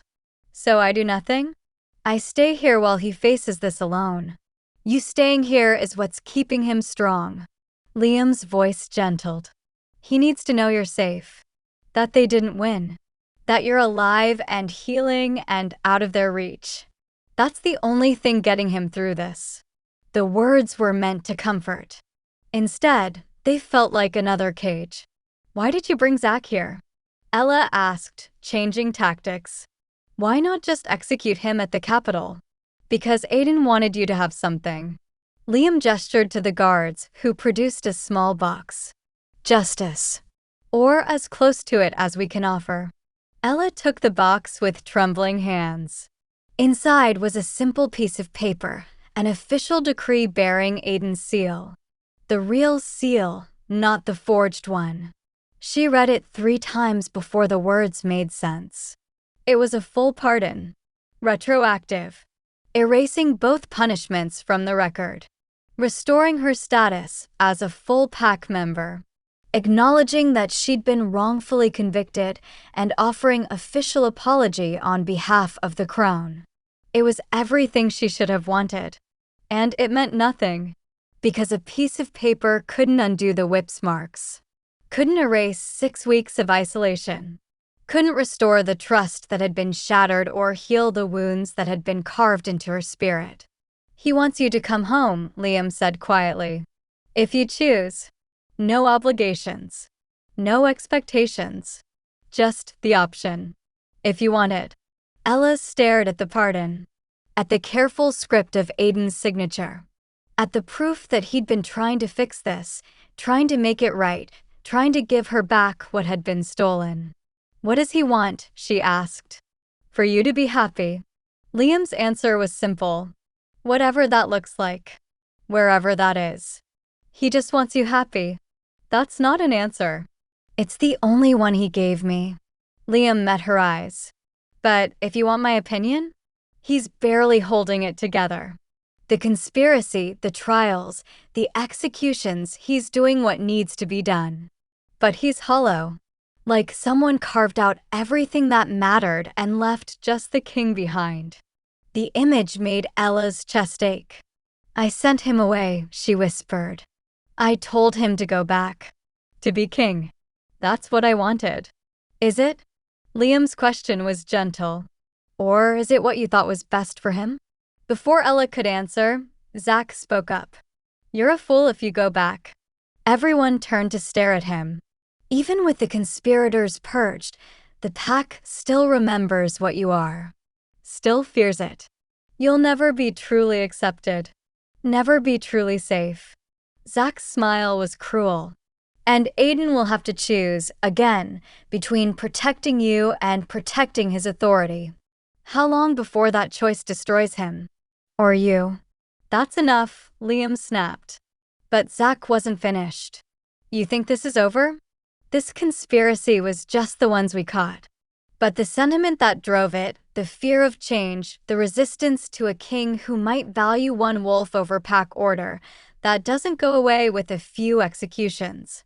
It's woven into the pack's foundation. Then maybe the foundation needs to change, Ella said quietly. Zach laughed. And who's going to change it? You? The twice-punished Omega who broke sacred law? Or him, the king who's barely holding his territory together? The words were designed to wound, to plant doubt, to make her question whether going back would help or hurt. And God's help her, they were working. That night, Ella couldn't sleep. She sat in the small cottage the sanctuary had provided, Aiden's pardon spread on the table before her, and tried to make sense of the impossible choice. Stay here. Safe. Removed from the politics and danger and inevitable conflict that would come from returning. Or go back. Risk everything. Try to build something new from the ashes of what had been destroyed. Both options felt wrong. Both options felt right. She was still staring at the pardon when someone knocked on her door. Ella opened it to find Margaret, the sanctuary's alpha, holding 2 cups of tea. May I? The older woman asked. Ella stepped aside, and Margaret entered with the calm authority of someone who'd seen every kind of trouble and survived it all. She set the tea on the table and sat without waiting for invitation. Liam told me about the pardon, Margaret said. And the choice you're facing. I don't know what to do. Yes, you do. Margaret's smile was knowing. You're just afraid to admit it because the smart choice and the right choice aren't the same thing. What's the right choice? That's not for me to say. But I'll tell you what I learned when I was in a similar position. Margaret sipped her tea. I saved Aiden's life when he was 17. He'd been traveling with a small guard, too small, too inexperienced, and they were ambushed by rogues. I happened to be nearby. Intervened. Lost my mate in the fight. Ella's breath caught. I'm sorry. Don't be. He died protecting something worth protecting. And afterward, Aiden offered me anything I wanted. Money. Land. Position in his court. Anything. Margaret's eyes were distant. I asked for sanctuary rights. For this territory to be recognized as neutral ground where anyone could find safety. And he granted it without hesitation. Why are you telling me this? Because I made a choice that day. I could have stayed in his pack. Taken a position of power. Been close to the center of everything. But I chose to build something different. Something that mattered to me. Margaret met Ella's eyes. And I've never regretted it. Even when it was hard. Even when I was alone. Because it was my choice. Made for the right reasons. What if I make the wrong choice? Then you'll live with the consequences. But at least there'll be consequences of your own making. Margaret stood. Stop asking what's smart or what's safe or what other people want. Ask yourself what you want. And then have the courage to claim it. She left Ella alone with the tea and the pardon and a question that suddenly felt simpler. What did Ella want? The answer came at dawn. Ella woke knowing, with absolute clarity, what she needed to do. She packed her few belongings, tucked the pardon into her pocket, and walked to where Liam was preparing to return to the capital with Zach and the guards. I'm coming with you, she announced. Liam's eyebrows rose. Are you sure? No, but I'm doing it anyway. Ella's voice was steady. Aiden gave me a choice. I'm making it. I'm going home. Home might not look like you remember. Good. Because I don't want to go back to what was. I want to build what comes next. She looked at the sanctuary one last time, the safe, quiet place that had healed her body but couldn't heal her spirit. And I can't do that hiding. Liam's smile was genuine. Relieved. He stopped. I don't know what he's going to do. But it's going to be something dramatic and probably inadvisable. Let him. I've got a few dramatic and inadvisable things planned myself. They left within the hour. And as they traveled back toward the pack that had broken her, Ella made a list of everything she wanted to say to the man who'd punished her, exiled her, loved her, and let her go. Because going back meant confronting all of it. The pain, the betrayal, the love that had survived despite everything. And this time, she wasn't going to let anyone, not the pack, not the law, not even Aiden himself, tell her what she deserved. This time, she was going to take it. Listen, this is the moment where everything changes. Where Ella stops being the victim of other people's choices and becomes the architect of her own story. Where she stops asking permission and starts demanding what's hers. Are you with her? Are you ready to see what happens when a woman who's been broken decides she's done breaking? Drop a comment if you're ready for this reunion. Because I promise you, it's going to be everything you didn't know you needed. And if you haven't subscribed yet, what are you waiting for? Hit that button. You don't want to miss what comes next. They reached the capital at sunset. The same time of day Aiden had first visited her cottage. The same light that had made everything look both beautiful and doomed. Ella stood at the edge of pack territory, looking at the capital she'd been exiled from, and felt her wolf stir with recognition. Home. Not the home she'd left, but the home she was going to build. Ready? Liam asked. Ella took a breath. Ready. They walked through the gates together. And every wolf they passed stopped to stare. Whispers erupted immediately. Shock. Confusion. Fear. Recognition. She's back. The exiled one. What's she doing here? Ella kept her head high. Kept walking. Kept moving toward the manor at the heart of the capital where she knew Aiden would be. The guards at the manor entrance moved to stop her, but Liam waved them aside. She's pardoned. Let her through. They climbed the stairs, walked the corridors, and with every step, Ella felt pieces of herself clicking back into place. Not the broken pieces, the new ones, forged in fire and exile and survival. Liam stopped outside a familiar door. He's in his study. Probably hasn't slept in days. Probably won't be reasonable or coherent. A pause. Good luck. Then he was gone, and Ella stood alone outside the Alpha King's study. She didn't knock, just opened the door and walked in like she had every right to be there. Aiden stood at the window, back to the door, silhouetted against the dying light.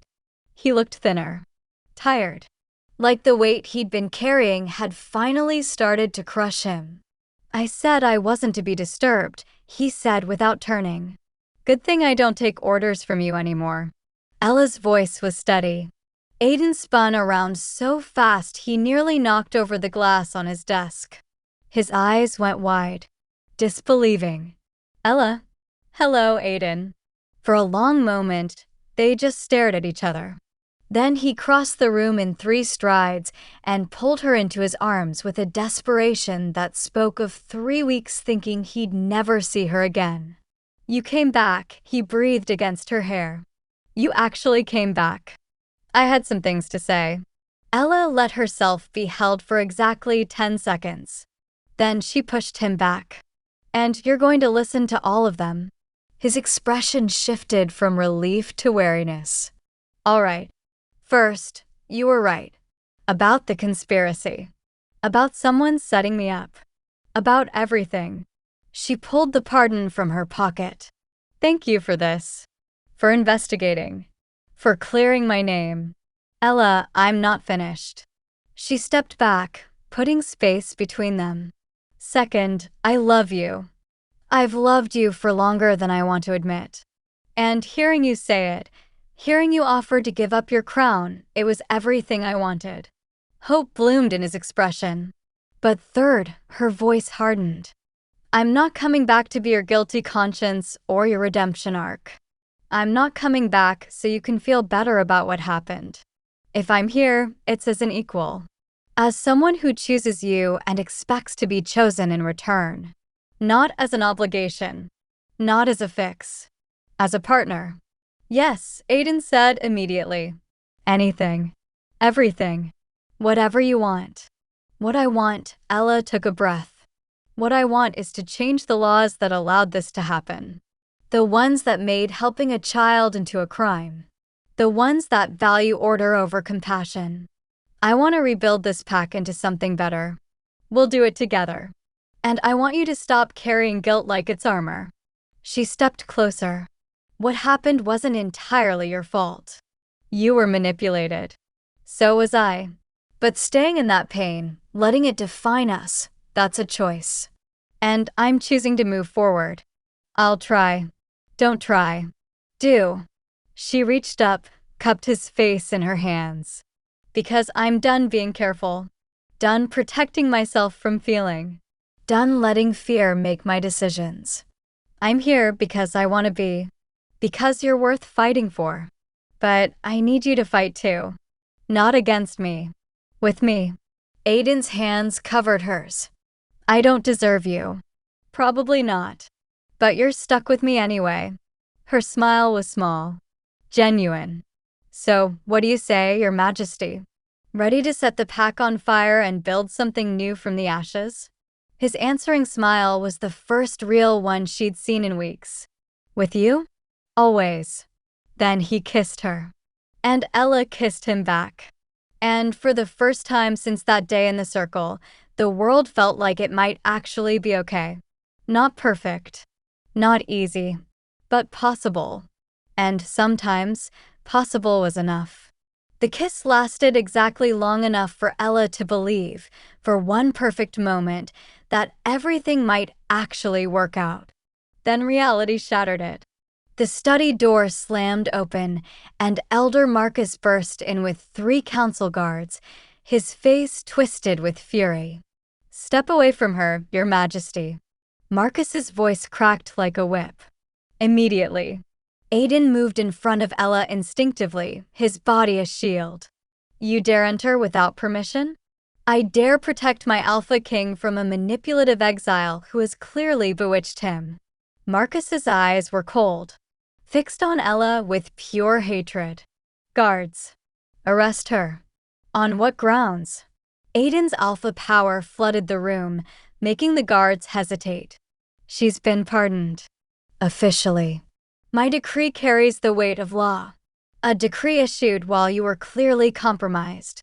Marcus pulled a scroll from his robes. The remaining council has voted. Unanimously.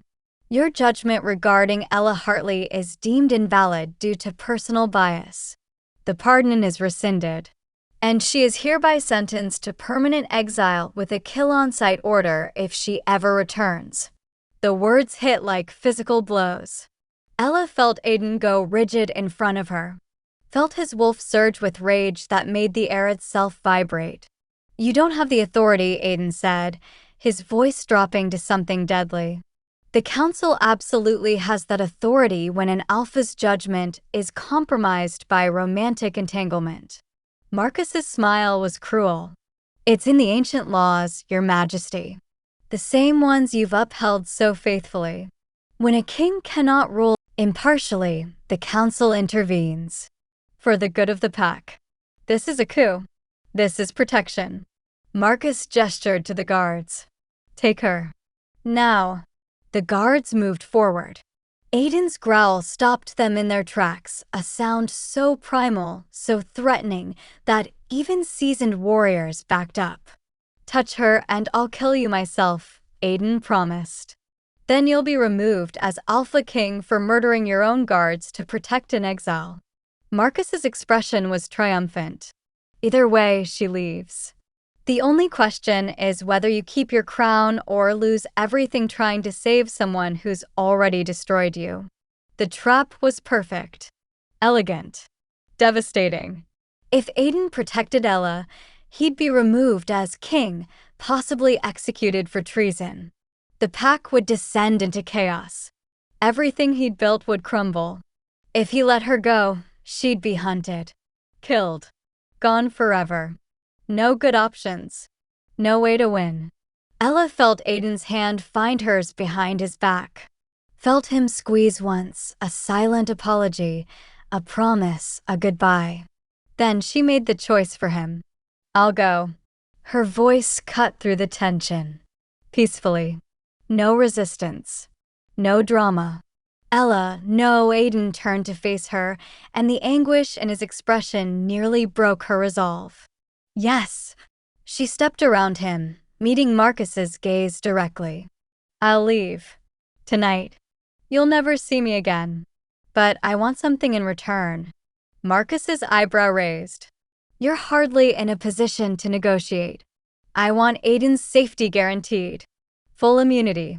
No accusations of bias or compromise or whatever else you're planning to use against him. He keeps his crown. He keeps his authority. And you never use me as a weapon against him again." Aiden grabbed her arm. "Don't do this." She looked at him, memorizing every detail of his face. "It's the only way you survive this. And I need you to survive. I don't want to survive without you. Then you're going to have to learn." She pulled free gently. Looked back at Marcus. "Do we have a deal?" Marcus considered. Then smiled. "The king's safety in exchange for your permanent absence? Done. You have until sunrise to be beyond our borders. After that, you're fair game for any hunter who finds you." "Acceptable." Ella turned back to Aiden one last time. "Don't follow me. Don't try to fix this. Just be the king they need. Please." "I can't." His voice broke. "I can't do this again. I can't watch you walk away again." "You can. You will." She reached up, touched his face one last time. "Because you're stronger than you think. And because this time, I'm not walking away broken. I'm walking away whole. That has to be enough." It wasn't. They both knew it wasn't. But it was all they had. Ella stepped back, straightened her spine, and walked toward the guards with her head high. They escorted her from the study, down the corridors, out of the manor, through the capital streets where wolves gathered to watch the exiled one leave again, some jeering, some silent, some looking uncomfortable with the whole spectacle. Ella didn't look back, didn't let herself see if Aiden was watching from the manor windows, didn't let the tears fall until she was past the gates and into the forest where no one could witness her breaking. Then she ran. Not toward sanctuary this time. Not toward anywhere specific. Just away. Away from the pack that kept destroying her. Away from the man she loved who couldn't save her without destroying himself. Away from everything. She ran until her lungs burned and her legs gave out, and she collapsed against a tree, sobbing with the kind of grief that had no bottom. Because this time was worse than exile. This time, she'd had hope. She'd had love. She'd had the taste of what could have been. And it had been ripped away anyway. Back in the capital, Aiden stood in his study like a statue carved from rage and grief. Marcus and the guards were gone. Liam had appeared moments after Ella left, too late to stop it, but present to witness the aftermath. "The council's moving fast," Liam said quietly. "They've been planning this for weeks. Probably since we started investigating the conspiracy. They knew you'd clear her name. Knew you'd bring her back. So they prepared countermeasures." "How many council members are part of this?" Aiden's voice was dead. Hollow. 4 of the remaining 7. Marcus, Margaret, and 2 others. Liam's expression was grim. They have majority vote.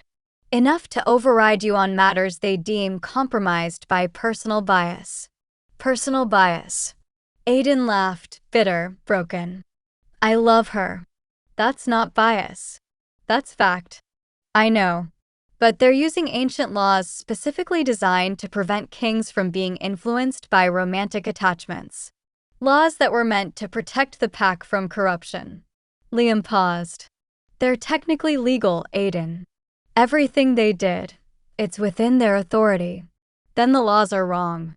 Yes, but changing them requires council approval, which you won't get from the current council. Aiden turned to face his beta. Then I'll dissolve the council. You can't.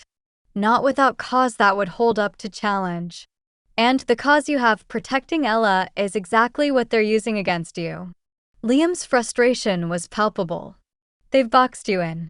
If you fight this publicly, you prove their point that you're compromised.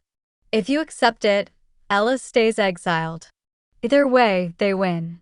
There has to be another way. There might be. Liam hesitated. But you're not going to like it. Tell me. The ancient laws that let the council override you? They have a counter clause.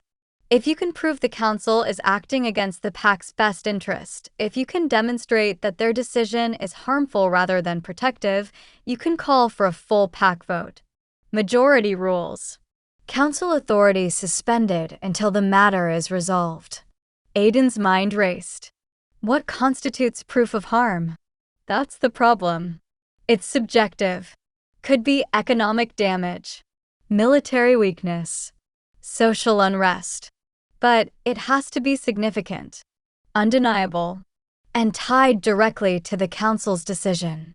Exiling Ella harms the pack's moral foundation. It proves we punish compassion and reward cruelty. That's a philosophical argument. You need something concrete. Liam met his eyes. And you need it fast. Because Marcus is already spreading the narrative that you're unstable. Obsessed with a woman who broke sacred law. Unfit to lead. Let him spread it. The pack knows me. Do they? Liam's question was gentle but devastating. Because right now, all they see is a king who keeps defending the same lawbreaker. Who pardoned her despite the evidence. Who was found in an intimate moment with her despite her exile status. Marcus is controlling the story, Aiden. And his version makes sense to wolves who value order above all else. The trap was tightening. Every move Aiden made to save Ella proved Marcus's point. Every defense of her judgment became evidence of his compromise. What would you do? Aiden asked. In my position. What would you do? Liam was quiet for a long moment. I'd burn it all down. Dissolve the council. Damn the consequences. And rebuild from scratch with wolves I trust.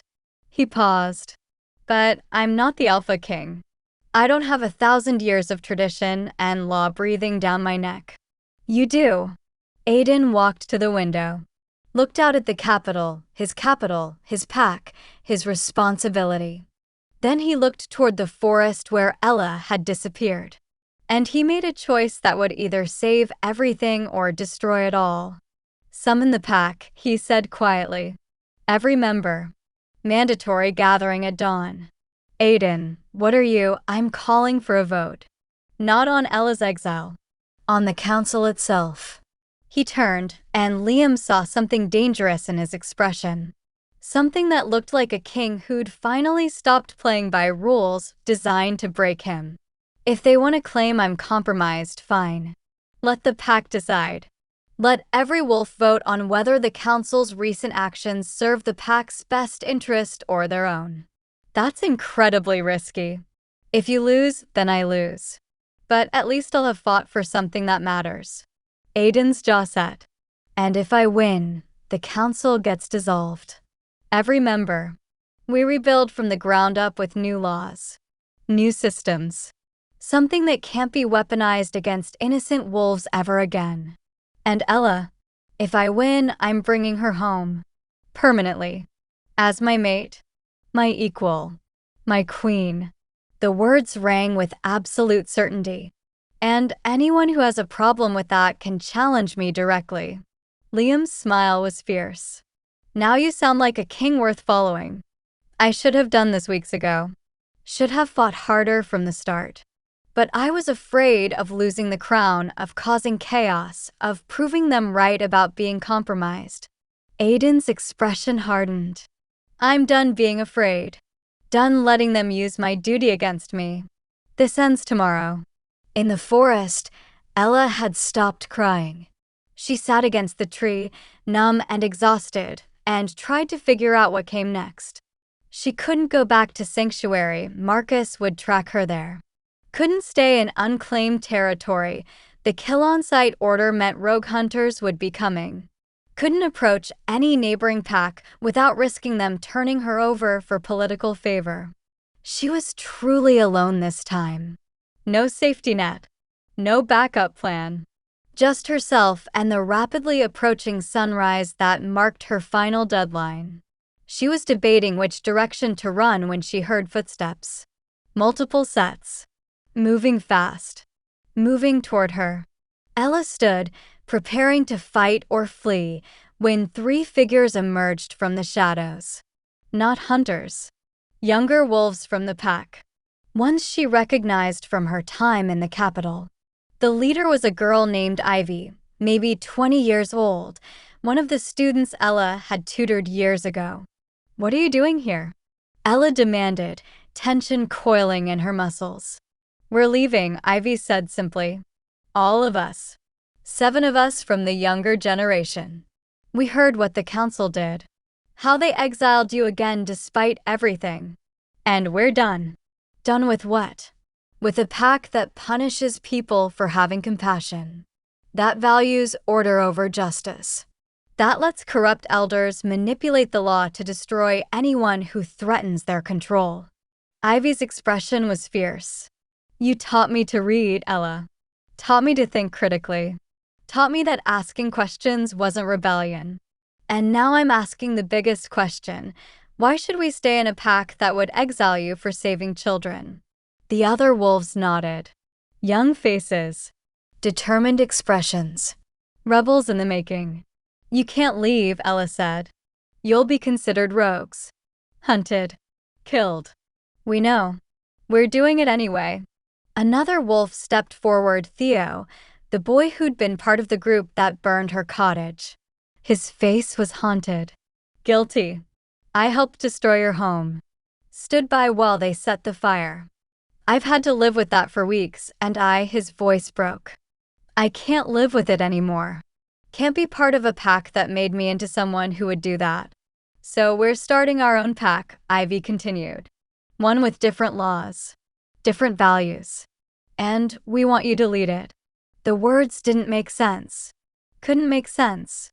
I'm not a leader. I'm an exiled Omega who keeps breaking laws. You're someone who puts conscience over convenience. Who saves lives even when it costs you everything. Who survives things that would destroy most wolves. Ivy's smile was sad. That's exactly the kind of leader we need. This is insane, Ella protested. You'd give up everything, family, safety, your entire lives, to follow me? We're giving it up anyway. This pack is toxic. Broken. And it's not going to change. Theo met her eyes. But maybe we can build something better. Something that wouldn't exile you. Wouldn't punish compassion. Wouldn't make people choose between law and conscience. Ella looked at these 7 young wolves, barely more than children themselves, who were willing to risk everything for an ideal. For a chance at something different. It was brave. Stupid. Completely impossible. And it was exactly what Ella had wanted to build. If we do this, she said slowly, it won't be easy. We'll be hunted. Persecuted. We'll have to prove we're not a threat while simultaneously refusing to bow to corrupt authority. We'll fail. Probably multiple times. We know, Ivy said. We're doing it anyway. Why? Ella had to ask. Why risk this for me? Not for you. Theo's answer was quiet. For us. Because we deserve a pack that doesn't make us into monsters to survive. And because you showed us that was possible. The sunrise was coming. Ella's deadline was approaching. She had two choices: run alone and probably die alone. Or accept this impossible offer and try to build something new from the ashes of her old life. It was insane. It would probably get them all killed. But looking at these 7 faces, young, determined, hopeful Ella made the same choice she'd made in that burning cottage. The same choice she'd made in the dungeon. The same choice she kept making despite the cost. She chose hope over safety. "All right," she said. "We do this. But we do it smart. We find unclaimed territory far enough from any established packs that we won't be an immediate threat. We build slowly, carefully, and we survive long enough to prove that there's another way." The 7 wolves didn't cheer, didn't celebrate, just nodded with the grim determination of people who understood exactly what they were undertaking. And as the sun broke over the horizon, marking Ella's final moment in her birth pack's territory, she led her small group of rebels into the forest. Not running this time. Building. You need to understand something. Sometimes the darkest hour isn't when you lose everything. It's when you have to choose between 2 versions of losing. Between being destroyed by staying or destroyed by leaving. Ella's been forced to make that choice over and over. And every time, she chooses survival. Not comfortable survival. Not safe survival.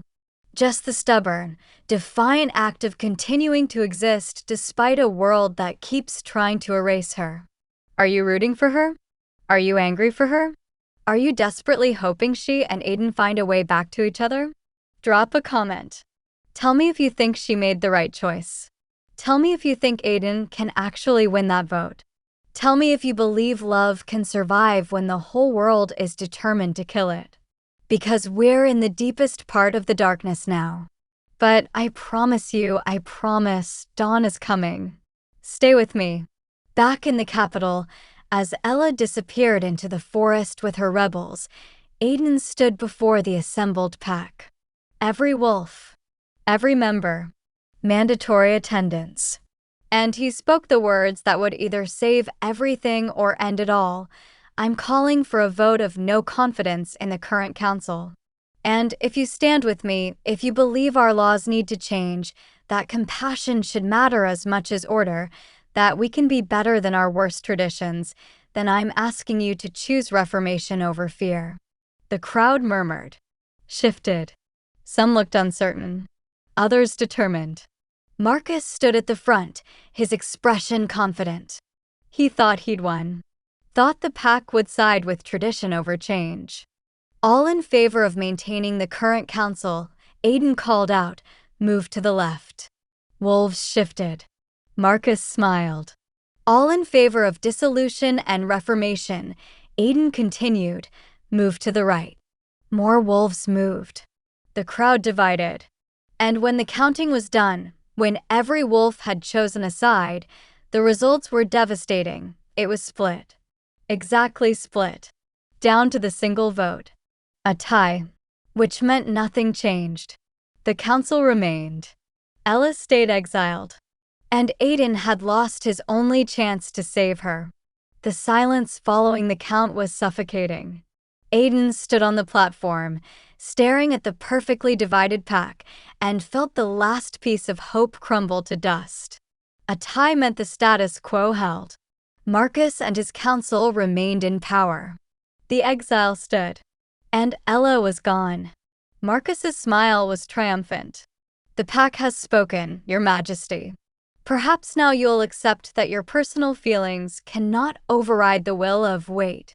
The voice came from the edge of the crowd. Small, uncertain, but it cut through Marcus's speech like a blade.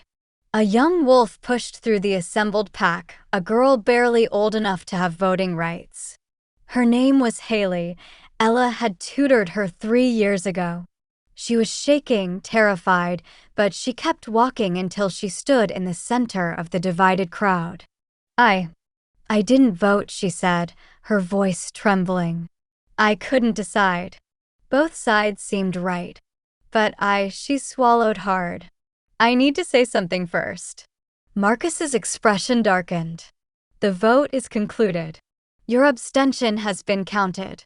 But I'm not abstaining anymore. Haley looked up at Aiden, then at Marcus, then at the hundreds of wolves watching her. 2 years ago, I got sick. Really sick. The healers said I wouldn't survive. But Ella, she sat with me every night for a week. Brought me medicine. Read to me. Held my hand when I was scared. She saved my life. That's very touching, Marcus said coldly, but it doesn't change the fact that she broke sacred law. Twice. She broke the law to save children. Haley's voice rose, stronger now. Just like she saved me. And I've been standing here listening to everyone argue about order and tradition and proper punishment, and I realized something.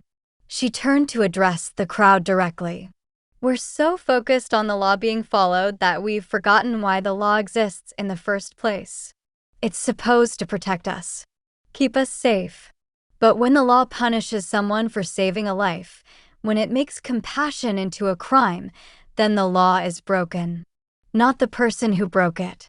Murmurs rippled through the crowd. Wolves shifting uncomfortably. Ella broke the law, Haley continued, her confidence growing. But she did it for the right reasons.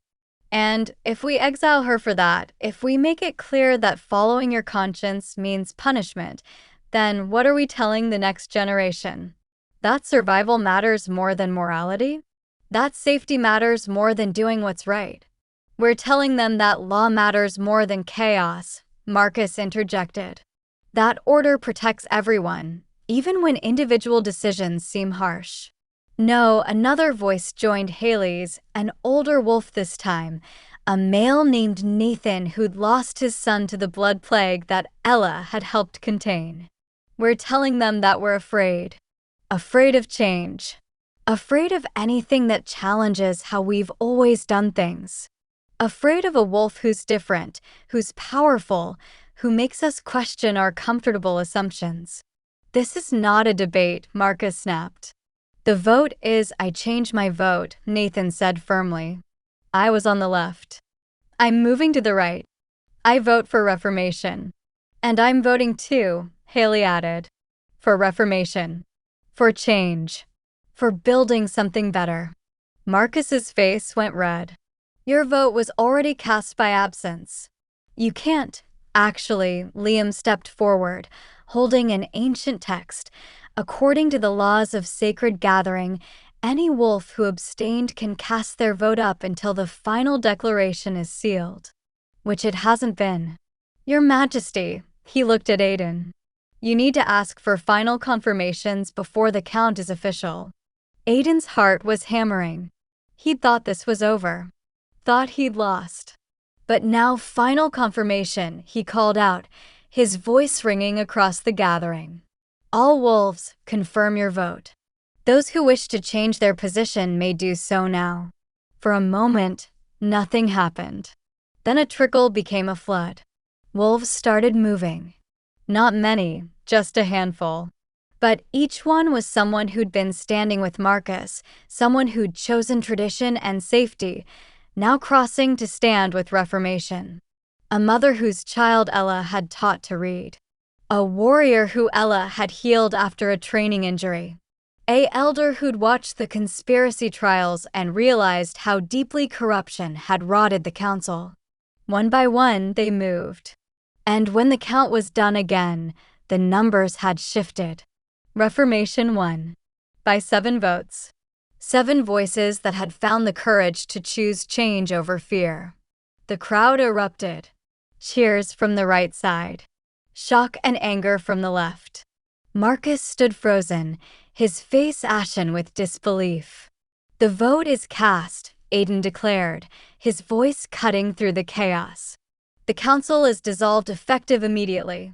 All current members are removed from authority pending investigation into abuse of power. And the laws regarding exile and punishment are suspended until a new council can be formed with representatives chosen by pack vote, not appointment. This is illegal, Marcus shouted. You can't just, I can. The pack has spoken. And their voice is law. Aiden descended from the platform, moving toward Marcus with predatory grace.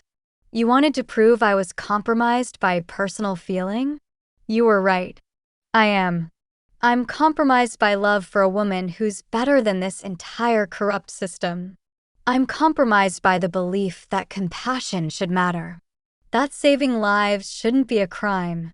That we can be stronger by being kinder. He stopped directly in front of Marcus. You used the law as a weapon to destroy an innocent wolf. You manipulated tradition to serve your own power. And you almost convinced the pack that cruelty was necessary for survival. Aiden's voice dropped to something deadly. But you failed. Because some of us still remember that being a pack means protecting each other. Even when, especially when, it's difficult. Marcus's expression twisted with hate. You'll regret this. The pack needs order. Needs structure. Without it, we're just rogues with territory. Then maybe we need to redefine what pack means. Aiden turned to address the assembled wolves. Today, we start fresh. New laws. New council. New foundations built on the principle that no wolf should have to choose between their conscience and their community. It won't be easy. We'll make mistakes. But we'll make them together. The cheers that followed were genuine. Hopeful. The sound of a pack that had been holding its breath finally daring to exhale. But Aiden barely heard them, because his mind was already racing ahead to the only thing that mattered, Ella. She was out there somewhere, believing she'd been abandoned again. Believing the pack had chosen against her. Believing she was alone. And he had to find her. Had to tell her what had happened. Had to bring her home. Liam. Aiden called his beta over. You're acting alpha until I return. Start the reformation process. Announce open applications for new council positions. And make it clear anyone who supported Marcus's corruption is not eligible. Where are you going? Liam asked, though his smile suggested he already knew. To get my mate. She could be anywhere by now. It's been hours since she left. I'll find her. Aiden's certainty was absolute. My wolf can track her scent across the entire territory if necessary. I'm not coming back without her. What if she doesn't want to come back? The question was gentle but necessary. What if she's done with us? With all of this? The possibility made Aiden's chest constrict. But he forced himself to consider it. To acknowledge that Ella had every right to reject the pack that had broken her repeatedly. Then I'll accept that, he said quietly. But I need to tell her what happened here. Need her to know that things are changing. That she is a choice now, a real choice, not one made under duress or exile or threat. And then, he took a breath. Then whatever she decides, I'll respect it. Even if it killed him. Even if she chose to walk away for good. He'd respect it. Because that's what love meant, giving someone the freedom to choose you or not. Ella and her small group of rebels had been traveling for 6 hours when they stopped to rest. They'd made it to unclaimed territory, wild, dense forest that bordered 3 different pack regions but belonged to none of them. Dangerous, but free.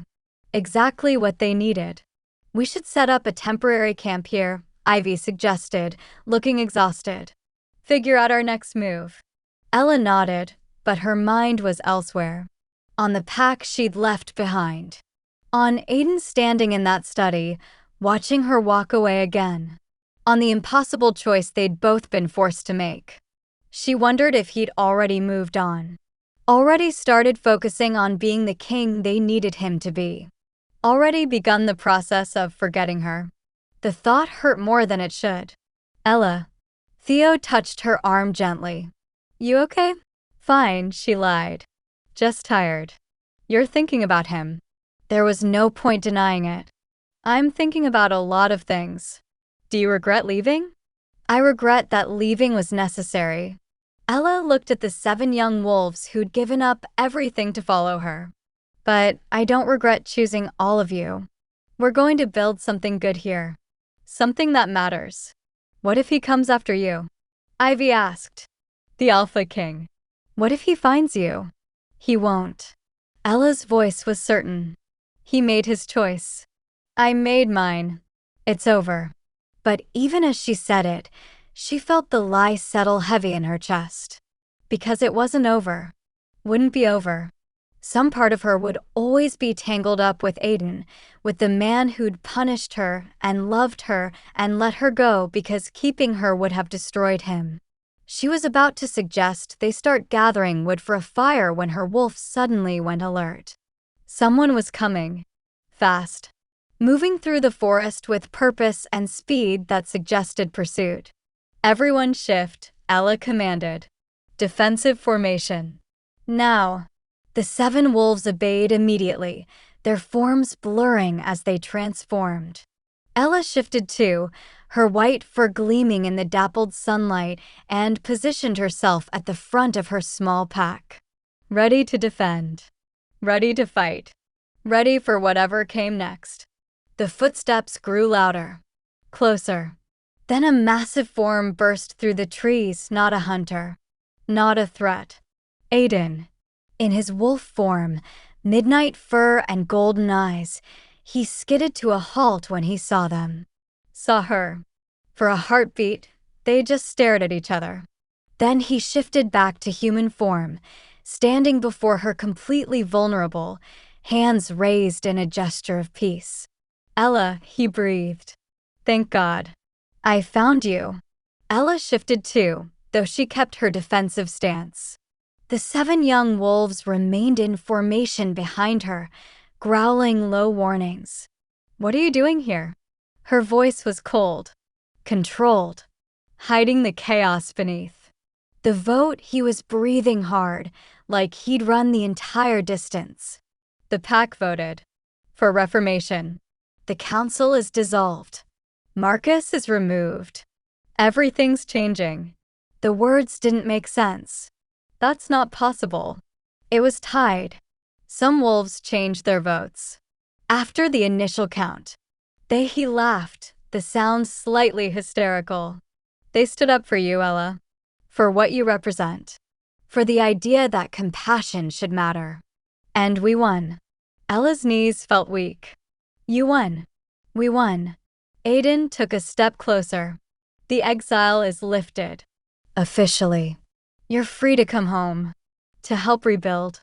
He stopped. To be with me. If you want. The offer hung in the air between them. Behind Ella, Ivy shifted back to human form. Is he telling the truth? Yes, Aiden said, not taking his eyes off Ella. I can show you the official decree. The pack voted. Majority ruled. Everything's changing. Why should we believe you? Theo had shifted too, his young face hard with suspicion. How do we know this isn't a trap? Another manipulation to get Ella back, so you can punish her again. You don't. Aiden's answer was honest. You have no reason to trust me. I failed her. Failed all of you. I upheld laws that were wrong and punished someone who deserved protection. But I'm trying to fix it. The pack is trying to fix it. And we need her, he looked at Ella. I need you to come home. I have a home, Ella said quietly. Here. With them. We're building a new pack. One with different values. Different laws. We don't need your reformation. The rejection landed like a blow. Ella saw Aiden flinch. I understand, he said. And if that's what you want, I'll leave. I'll make sure no one from my pack bothers you. You'll be safe here. Protected. He paused. But before I go, I need you to know something. What? I love you. The confession came out raw. Desperate. I love you more than the crown, more than the pack, more than any law or tradition or duty. And I was a coward for not saying it sooner. For not fighting harder. For choosing my throne over you when it mattered. Aiden, but I'm not a coward anymore. His voice strengthened. If you don't want to come back to the pack, then I'll stay here. I'll abdicate. I'll join your pack and help you build whatever you're creating. Because I meant what I said before, I don't want a life without you in it. The 7 young wolves behind Ella exchanged shocked glances. You give up being Alpha King? Ivy asked. For her. For her. For this. For the chance to build something better than what we had. Aiden's eyes never left Ella's. I spent weeks thinking the crown was what mattered. That duty and tradition and law were the foundations of everything. But I was wrong. People matter. Love matters. And if I have to choose between being a king in a broken system or being a man in something new and better, I choose better. Ella felt tears burning her eyes. Your pack needs you. They just voted for reformation. You can't abandon them now. They have Liam. They have the wolves who stood up today. They'll survive. He took another step closer. But I won't. Not without you. That's not fair. Her voice broke. You can't put that on me. Can't make me responsible for your choices. You're right. It's not fair. Aiden's smile was sad. Nothing about this is fair. But I'm done pretending I can live without you. Done pretending the crown is enough. It's not. It never was. You are. The declaration hung between them, absolute, terrifying, impossible to ignore. Ella looked at the 7 wolves behind her, the ones who'd risked everything to follow her, to build something new. Then she looked at Aiden, the man who'd broken her and was now offering to break himself for her. And she realized something crucial. She didn't have to choose. What if there was another option? She said slowly. Aiden's brow furrowed. What do you mean? What if you didn't have to choose between being Alpha King and being with me? What if I came back, not as your guilty conscience or your redemption, but as your partner in reformation? We rebuild the pack together. New laws. New values. New foundations. You'd come back. Hope blazed in his expression. After everything? On one condition. Ella gestured to the 7 wolves behind her. They come too. With full immunity. Full acceptance. And their voices matter in the reformation process. The young wolves, the ones your old council ignored, they get a seat at the table. Done. Aiden didn't hesitate. Anything. Everything. Whatever you need. And I'm not just your mate. I'm your equal. Co-leader. What I say carries the same weight as what you say. You'll be my queen. In title and authority. I'll announce it today. And if we do this, if we rebuild together, you don't get to unilaterally decide things anymore. We lead together or not at all. Together. Aiden's voice was fierce. Always together. Ella looked back at her small pack of rebels. What do you think? Worth the risk. Ivy was the first to speak. If we go back, will we be safe? Will we actually have a voice? Yes, Aiden promised. You'll be the foundation of the new council. Young voices. Fresh perspectives. Everything we've been missing. The 7 wolves looked at each other. Some kind of silent communication passed between them. Then Theo stepped forward. We follow Ella. Wherever she goes. If she's going back, so are we. The others nodded agreement. And just like that, the decision was made. Ella turned back to Aiden. All right, we're coming home. But Aiden, she closed the distance between them, looking up into his face. If you ever make me choose between you and my conscience again, I'm gone. Permanently. No second chances. No dramatic rescues. Just gone. Understand. Understood. His hands came up to cup her face gently. I will never ask you to be less than you are. Never ask you to compromise your values for my comfort. Never put you in that position again. Promise? I swear it. On my life. On my crown. On everything I am. Ella searched his eyes, looking for any hint of deception or doubt. She found only truth. Then kiss me, she whispered, before I change my mind. Aiden didn't need to be told twice. He kissed her like a man who'd been drowning and finally found air. Like someone who'd lost everything and gotten it back against all odds. Like a king who'd finally found something worth more than his crown. And Ella kissed him back with equal desperation, equal relief, equal hope that maybe, just maybe, they could actually make this work. When they finally broke apart, both breathing hard, Aiden rested his forehead against hers. I love you, he murmured. So much. For so long. I love you too. The admission came easier this time. Even when I hated you. Even when I wanted to hate you. I loved you.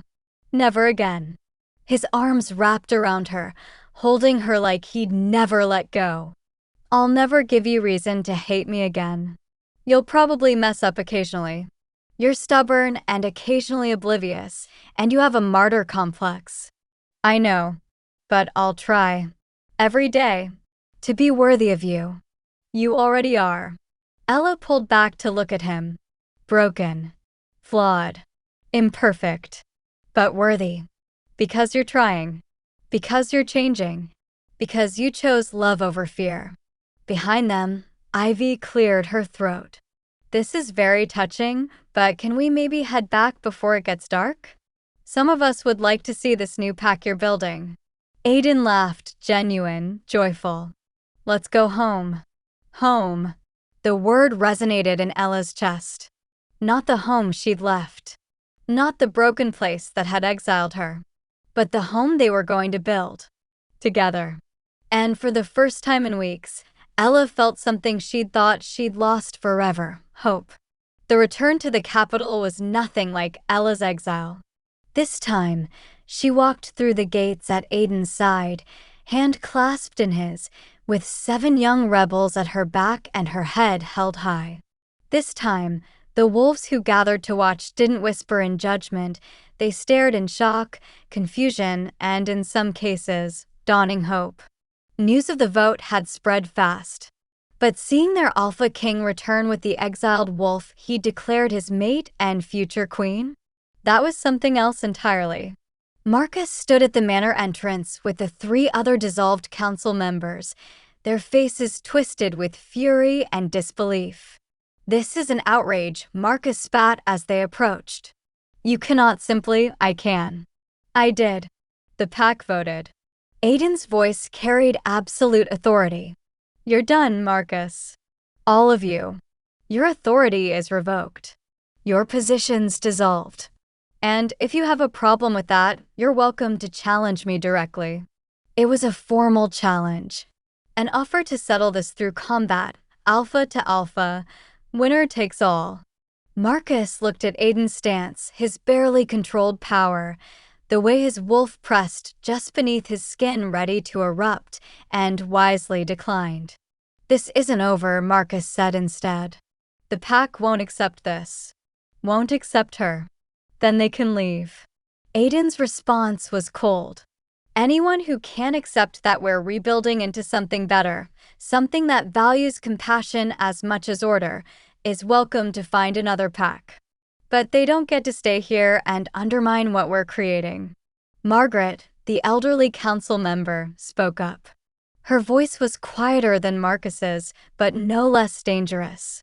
You're making a mistake, Your Majesty. Love makes kings weak. Makes them choose personal desire over pack welfare. History has proven this again and again. Then maybe history has been written by cowards. Ella spoke for the first time since entering the capital, her voice ringing clear. Maybe every king who abandoned love for duty, who chose loneliness over partnership, who sacrificed their humanity for authority, maybe they were all making the same mistake. And maybe it's time we learned from that instead of repeating it. The gathered crowd murmured. Some in agreement, others in uncertainty. I'm not asking the pack to accept me because their king loves me, Ella continued, addressing the assembled wolves directly. I'm asking them to accept that the laws that condemned me were wrong. That a system which punishes compassion and rewards blind obedience is broken, and that we can do better. Pretty words, Marcus sneered. But words don't change the fact that you broke sacred law. Twice. Yes, I did. Ella didn't flinch from the accusation. I broke a law that said letting a child die was preferable to helping it. And I'd break it again. Every time. Because some laws deserve to be broken. Anarchy, Margaret breathed. You're promoting anarchy. I'm promoting conscience. Ella's eyes swept the crowd. I'm saying that blind obedience to unjust rules is cowardice dressed as duty. And I'm asking all of you, is that the pack you want? One where following orders matters more than doing what's right. The silence that followed was heavy. Charged. Then Haley, the young wolf who'd changed her vote, stepped forward from the crowd. I vote for conscience, she said clearly. I vote for a pack that wouldn't exile someone like Ella. I vote for change. Nathan joined her. I vote for reformation. For new laws. For leadership that values morality over tradition. One by one, wolves stepped forward. Not all of them. Maybe a third of those assembled. But each one was a voice declaring that they wanted something different. Something better. Aiden watched it happen with something like awe in his expression. Then he turned to address those who remained silent, those still uncertain or actively opposed. I understand your fear, he said, his voice gentler now. Change is terrifying. The old ways are comfortable even when they're wrong. But I'm asking you to trust me. Trust us. Give this reformation a chance. And if in 6 months you still believe we're leading the pack to ruin, he paused. Then challenge me. Call for a vote of no confidence. Remove me as Alpha King if that's what the majority wants. It was an enormous risk. A public promise to step down if the pack rejected his leadership. Liam looked like he wanted to protest, but he stayed silent. 6 months, Aiden repeated. That's all I'm asking. 6 months to prove that we can be stronger by being kinder. That compassion doesn't make us weak, it makes us worth protecting. The murmurs grew louder. Wolves conferring with each other. Debating. Deciding. Finally, an older warrior named Aaron stepped forward. He'd been standing with the silent group, neither supporting nor opposing. 6 months, he agreed. But we want transparency. Weekly councils. Open forums where any pack member can voice concerns. No more backroom decisions. No more laws made without our input. Done, Aiden said immediately. We'll establish a new council within the week. With representatives voted in by pack members. Every voice will matter. And her. Aaron gestured to Ella. What's her role in all this? She'll be my mate. My queen. My equal partner in leadership. Aiden's hand tightened on Ella's. And she'll have the authority to make decisions on behalf of the pack. Just as I do. A queen who was exiled. Another wolf spoke up, a female named Charlotte. How do we know she won't abuse that power? Use it for revenge against those who supported her punishment. The question was fair. Valid. And it silenced the murmurs as everyone waited for Ella's response. Ella took a breath. I could want revenge. Would be justified in wanting it, honestly. But revenge doesn't build anything.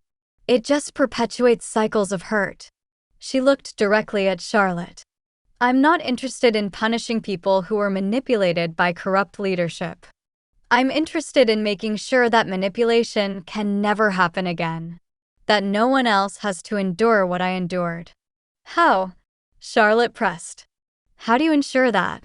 By building transparency into everything. By making sure laws can be questioned. By creating systems where conscience is valued alongside order. Ella's voice strengthened. And by admitting when we're wrong. Which I'll start with now, I should have spoken up sooner.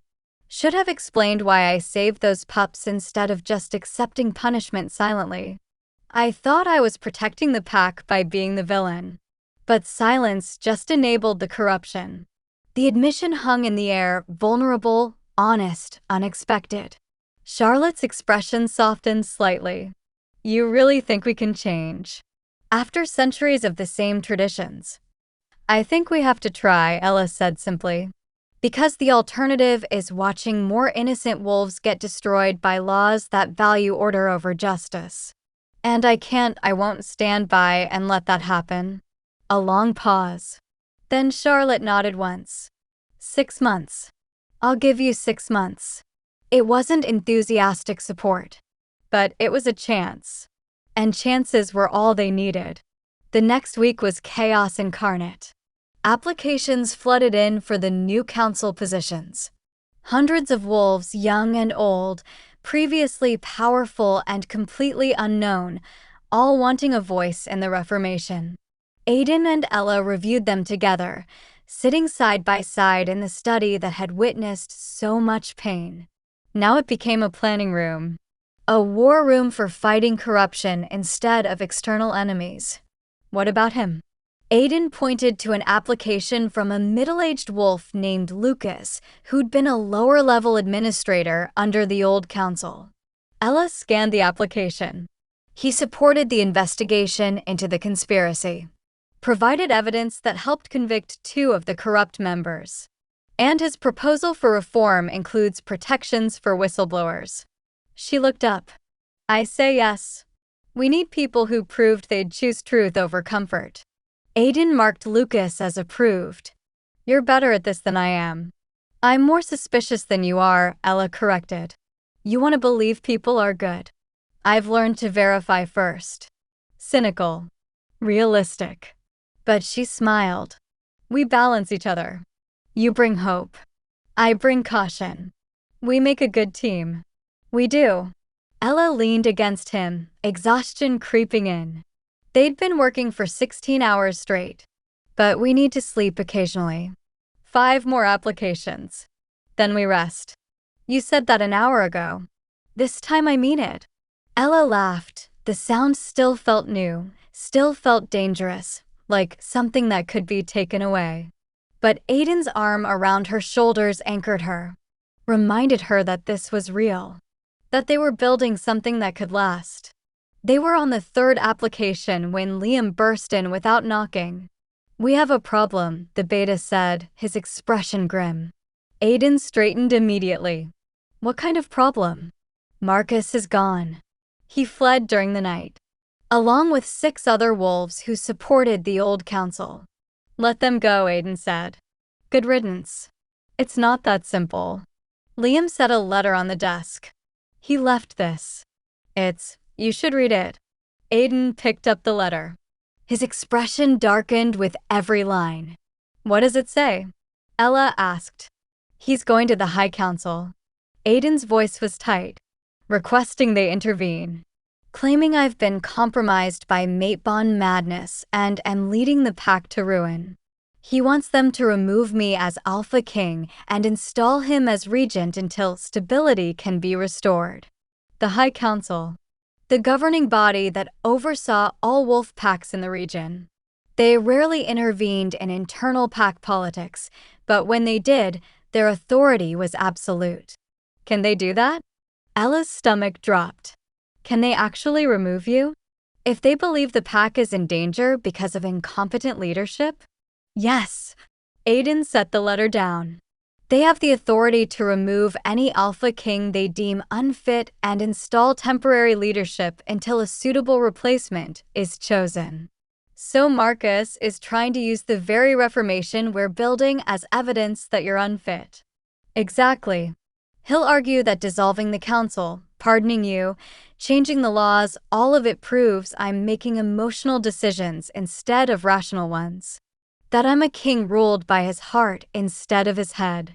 Is that such a terrible thing? Ella asked quietly. To the High Council? Yes. They value stability above all else. And a king who makes sweeping changes based on personal feelings, even good changes, looks unstable. The trap was elegant. Vicious. Marcus couldn't win against Aiden directly, so he was appealing to a higher authority. and that authority would likely see reformation as chaos. When will they arrive? Ella asked. 3 days. Maybe 4. Liam's expression was grave. And when they do, they'll want to interview pack members. Assess the situation. Make a determination. Then we have 3 days to prove that the reformation is working, Aiden said. To show concrete results. Stability.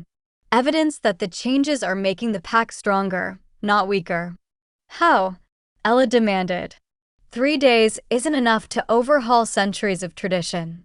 No, but it's enough to show progress. Aiden's mind was already racing. We fast-track the council selection.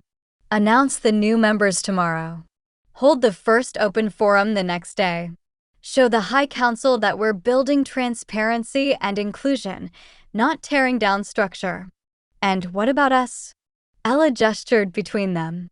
They're going to use our relationship as evidence of your compromise. Let them. Aiden's jaw set. I'm not hiding you. I'm not pretending you mean less to me than you do. If they remove me for loving you, then I never deserved the crown in the first place. Aiden, no, he turned to face her fully. I've spent my whole life making decisions based on what would protect my authority, what would preserve the crown. And all it did was make me miserable and enable corruption. I'm done with that. If the High Council can't accept that a king can love someone and still lead effectively, then they're as broken as the old council was. His conviction was absolute. Terrifying. Perfect. Ella took his hand. Then we face them together. Show them that partnership makes you stronger, not weaker. Together, Aiden agreed. Liam cleared his throat. There's one more thing. Marcus didn't just go to the High Council. He also sent messages to the neighboring packs, spreading his version of events, claiming Ella is a rogue sympathizer who's manipulating you. Some of those packs, especially the traditional ones, are already calling for your removal. The web was tightening. Marcus had been planning this for a while, probably since the vote. He'd known he couldn't win directly, so he'd gone to build external pressure. How many packs are calling for removal? Aiden asked. 4 of the 7 closest territories. And the other 3? Waiting to see what the High Council decides. They'll follow that lead. Aiden nodded slowly. Then we make sure the High Council sees the truth. Not Marcus's version. The actual truth of what we're building. And how do we do that? Ella asked. A slow smile spread across Aiden's face. We invite them to the open forum. Let them hear directly from the pack. Let them see wolves who were voiceless before now having a say. Let them witness democracy in action instead of just hearing about it through Marcus's filter. That's risky, Liam warned. If even one wolf speaks against you publicly in front of the High Council, then they speak against me. But at least they'll have the freedom to do it. Aiden's expression was determined. We can't build a transparent pack while hiding difficult truths from oversight. So we show them everything. The good, the bad, the uncertain. And we trust that truth is stronger than Marcus's lies. It was insane. Risky. Completely against every political instinct. Which is exactly why Ella knew it would work. Let's do it, she said. Let's show them what courage looks like. The next 3 days were a blur of controlled chaos. The new council was announced, 15 members chosen from the hundreds of applications. A mix of ages, experiences, and perspectives. Every one of them committed to reformation. Ivy was among them. The youngest council member in pack history at 20 years old. Her first act was to propose a law protecting whistleblowers. It passed unanimously. The open forum was scheduled for the evening before the High Council's arrival. Every pack member was invited, encouraged to speak, to voice concerns or support or anything in between. And they came. Hundreds of wolves filled the Great Hall, the same hall where Ella had been sentenced twice, now transformed into a place of dialogue instead of judgment. Aiden stood at the front with Ella at his side. The new council sat in a semicircle behind them, visible, accessible, approachable. "Thank you for coming," Aiden began. "Tonight, we're trying something this pack has never done before. Open dialogue. No repercussions for speaking your mind. No punishment for disagreement. Just honest conversation about where we are and where we're going." He paused. "I know many of you are uncertain, afraid. The changes we're making are significant. But I want you to understand why they're necessary. Why we can't continue as we were." Aiden gestured to Ella. "This woman was punished for saving children, exiled for showing compassion, nearly killed because corrupt leaders saw her as a threat to their power. And every time it happened, I told myself it was necessary, that the law demanded it, that order required it." His voice roughened. "I was wrong. The law was wrong. And if we don't change it, we'll continue destroying the best parts of ourselves in the name of tradition." The hall was silent, attentive. "So tonight, I'm asking you to tell me what you need," Aiden continued. "What laws hurt you? What traditions feel unjust? What would you change if you had the power? This is your chance. Your voice. Use it." For a moment, no one moved. Then Haley stood. "I think the punishment laws are too harsh, too focused on retribution instead of rehabilitation. I think we should consider restorative justice instead of just exile or execution." Aaron stood next. "I think we need better oversight of the council. The old system let corruption thrive because there was no accountability. We need checks and balances." Charlotte rose. "I think we need clearer criteria for what constitutes breaking sacred law. Right now it's too vague, too easy to weaponize." One by one, wolves stood and spoke. Some supported the Reformation enthusiastically. Others voiced concerns about moving too fast. A few, very few, argued for returning to the old ways. But everyone spoke. Everyone was heard. And Aiden and Ella listened to all of it. They took notes, asked clarifying questions, acknowledged valid concerns, made commitments to address specific issues. It wasn't perfect. There were disagreements, heated moments, points where the discussion threatened to devolve into argument. But it was real, democratic, powerful. And when the High Council arrived the next morning and asked to observe pack operations, Aiden invited them to sit in on the forum's continuation. 3 High Council members, ancient wolves with authority that predated most current packs, sat in the back of the hall and watched as Aiden's pack engaged in open, honest dialogue about their future. They watched as wolves who'd never had political power before proposed changes and saw them seriously considered. They watched as Aiden and Ella mediated disputes without pulling rank or demanding obedience. They watched democracy happen in real time. And when Marcus stood to make his formal complaint, claiming Aiden was unfit, claiming Ella was manipulating him, claiming the pack was descending into chaos, the High Council asked him one simple question: "Does the pack agree with you?" Marcus faltered. The pack is misguided. Deceived by, "Does the pack agree with you?" the eldest council member repeated. Marcus looked at the assembled wolves, at the hundreds of faces watching him with expressions ranging from pity to contempt. Not one voice rose in his support. "The pack has spoken," the High Council member said simply. "They've chosen their leadership. They've chosen reformation. And unless you can provide concrete evidence of harm, actual damage to pack welfare, not just philosophical disagreement, we have no grounds to intervene." Marcus's face went purple with rage. They're being manipulated. "Can't you see what we see?" Another council member interrupted. "Is a pack engaging in the most sophisticated form of governance we've witnessed in decades. Open dialogue, democratic process, leadership that values input over authority. If this is what compromise looks like, perhaps more of our packs should be compromised. The statement was damning. Final. Marcus had lost. The High Council stayed for 2 more days, observing and asking questions. They interviewed pack members privately, reviewed the new laws, examined the Reformation plans, and when they left, they issued an official statement. The Northern Pack under Alpha King Aiden's leadership is undergoing significant but necessary reformation. The changes implemented show promise for creating a more just and sustainable pack structure. The High Council supports these efforts and encourages other packs to observe and learn from this model. It was everything.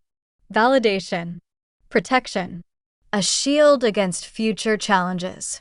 Marcus fled the territory that night. He'd be rogue now, hunted if he caused trouble. But he was gone. And his corruption went with him. 6 months later, the pack looked different. Not just structurally, though the new council building with its open-door policy and glass walls symbolized the transparency they'd built. Not just politically, though the laws had been rewritten to prioritize restorative justice over punishment. It was the feeling that had changed. The pack felt alive, hopeful. Like wolves who'd been holding their breath for years had finally remembered how to exhale. Ella stood in the gardens she'd helped redesign, no longer the formal, restricted spaces reserved for high-ranking wolves, but open communal areas where anyone could come to plant, harvest, or simply rest. She was teaching a group of young pups about medicinal herbs when she felt him approach. Aiden. Even after 6 months of being his mate, his queen, his partner in everything, she still felt that flutter when he was near. Still turned toward him like a flower seeking sun. "You're supposed to be in the council meeting," she said without looking up from the rosemary she was explaining to a fascinated 5-year-old. The council voted to end early. Unanimous decision that we should all go enjoy the festival preparations instead of arguing about grain storage. His voice carried amusement. Apparently, reformation includes knowing when to stop working. Ella smiled. The Harvest Festival, their first major celebration since the Reformation, was tomorrow. The entire pack had been preparing for weeks. And you listened to them? Ended a meeting early. She finally looked up at him. "Who are you, and what have you done with my workaholic mate?" "Your workaholic mate learned that partnership means accepting input even when it's stop working so hard." He held out his hand. "Come with me.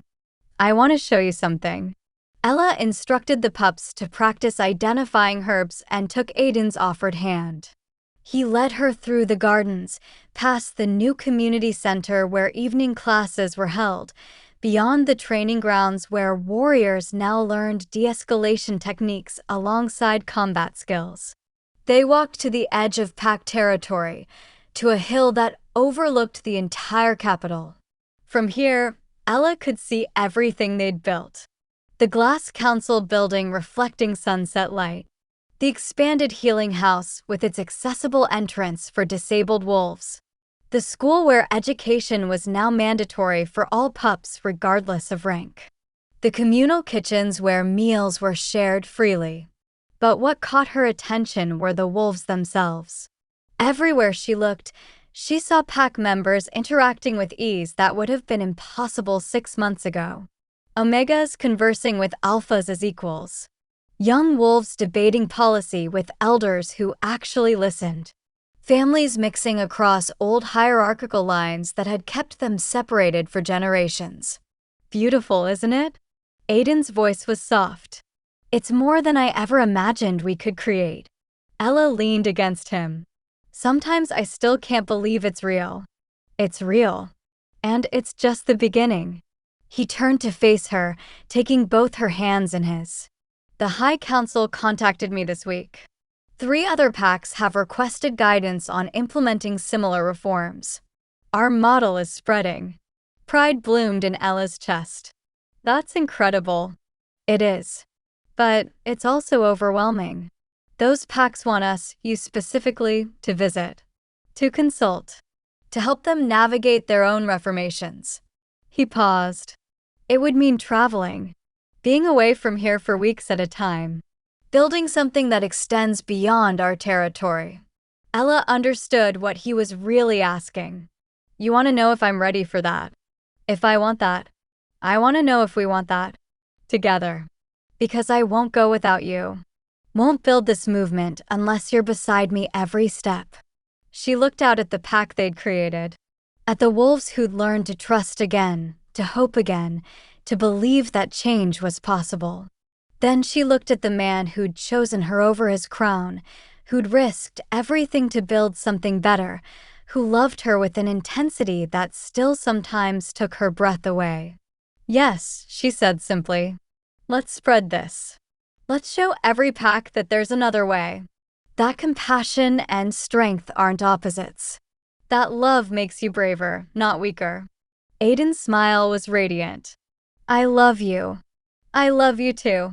The words came easily now. Naturally. Like breathing.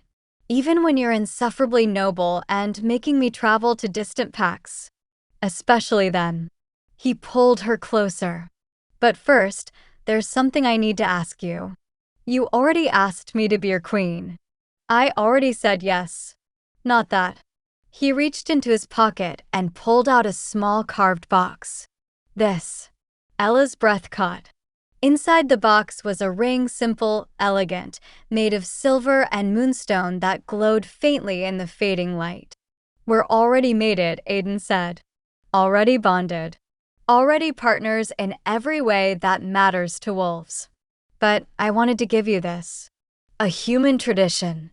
A symbol that transcends pack law and hierarchy and every system we're building. His voice roughened. Just a promise. That I choose you. Every day. For the rest of my life. No matter what comes. Tears burned Ella's eyes. You already give me that promise every day. I know. But I wanted to make it official. Permanent. Undeniable. He took the ring from the box. Ella Hartley. Will you marry me? Not as queen to king. Not as mate to mate. Just as woman to man. As equals who choose each other. She should have expected this. Should have seen it coming. But somehow, it still felt like a gift beyond measure. Yes, she whispered. Yes. Always yes. He slipped the ring onto her finger, and it fit perfectly. Like it had been made for her. Like everything in her chaotic, painful, beautiful life had been leading to this moment. Then Aiden kissed her. Slow and sweet and full of promise. Full of the future they were going to build together. When they finally broke apart, the sun had set. Stars scattered across the sky like blessings. Tomorrow, Aiden said, we announce it at the festival. Make it official. And the day after, we start planning how to help those other packs. And every day after that, we keep building. Keep changing. Keep proving that love and justice can coexist. Together, Ella agreed. Always together. The Harvest Festival the next day was everything a celebration should be. Music filled the air, not just traditional pack songs, but new compositions created by young wolves who'd never had the freedom to express themselves before.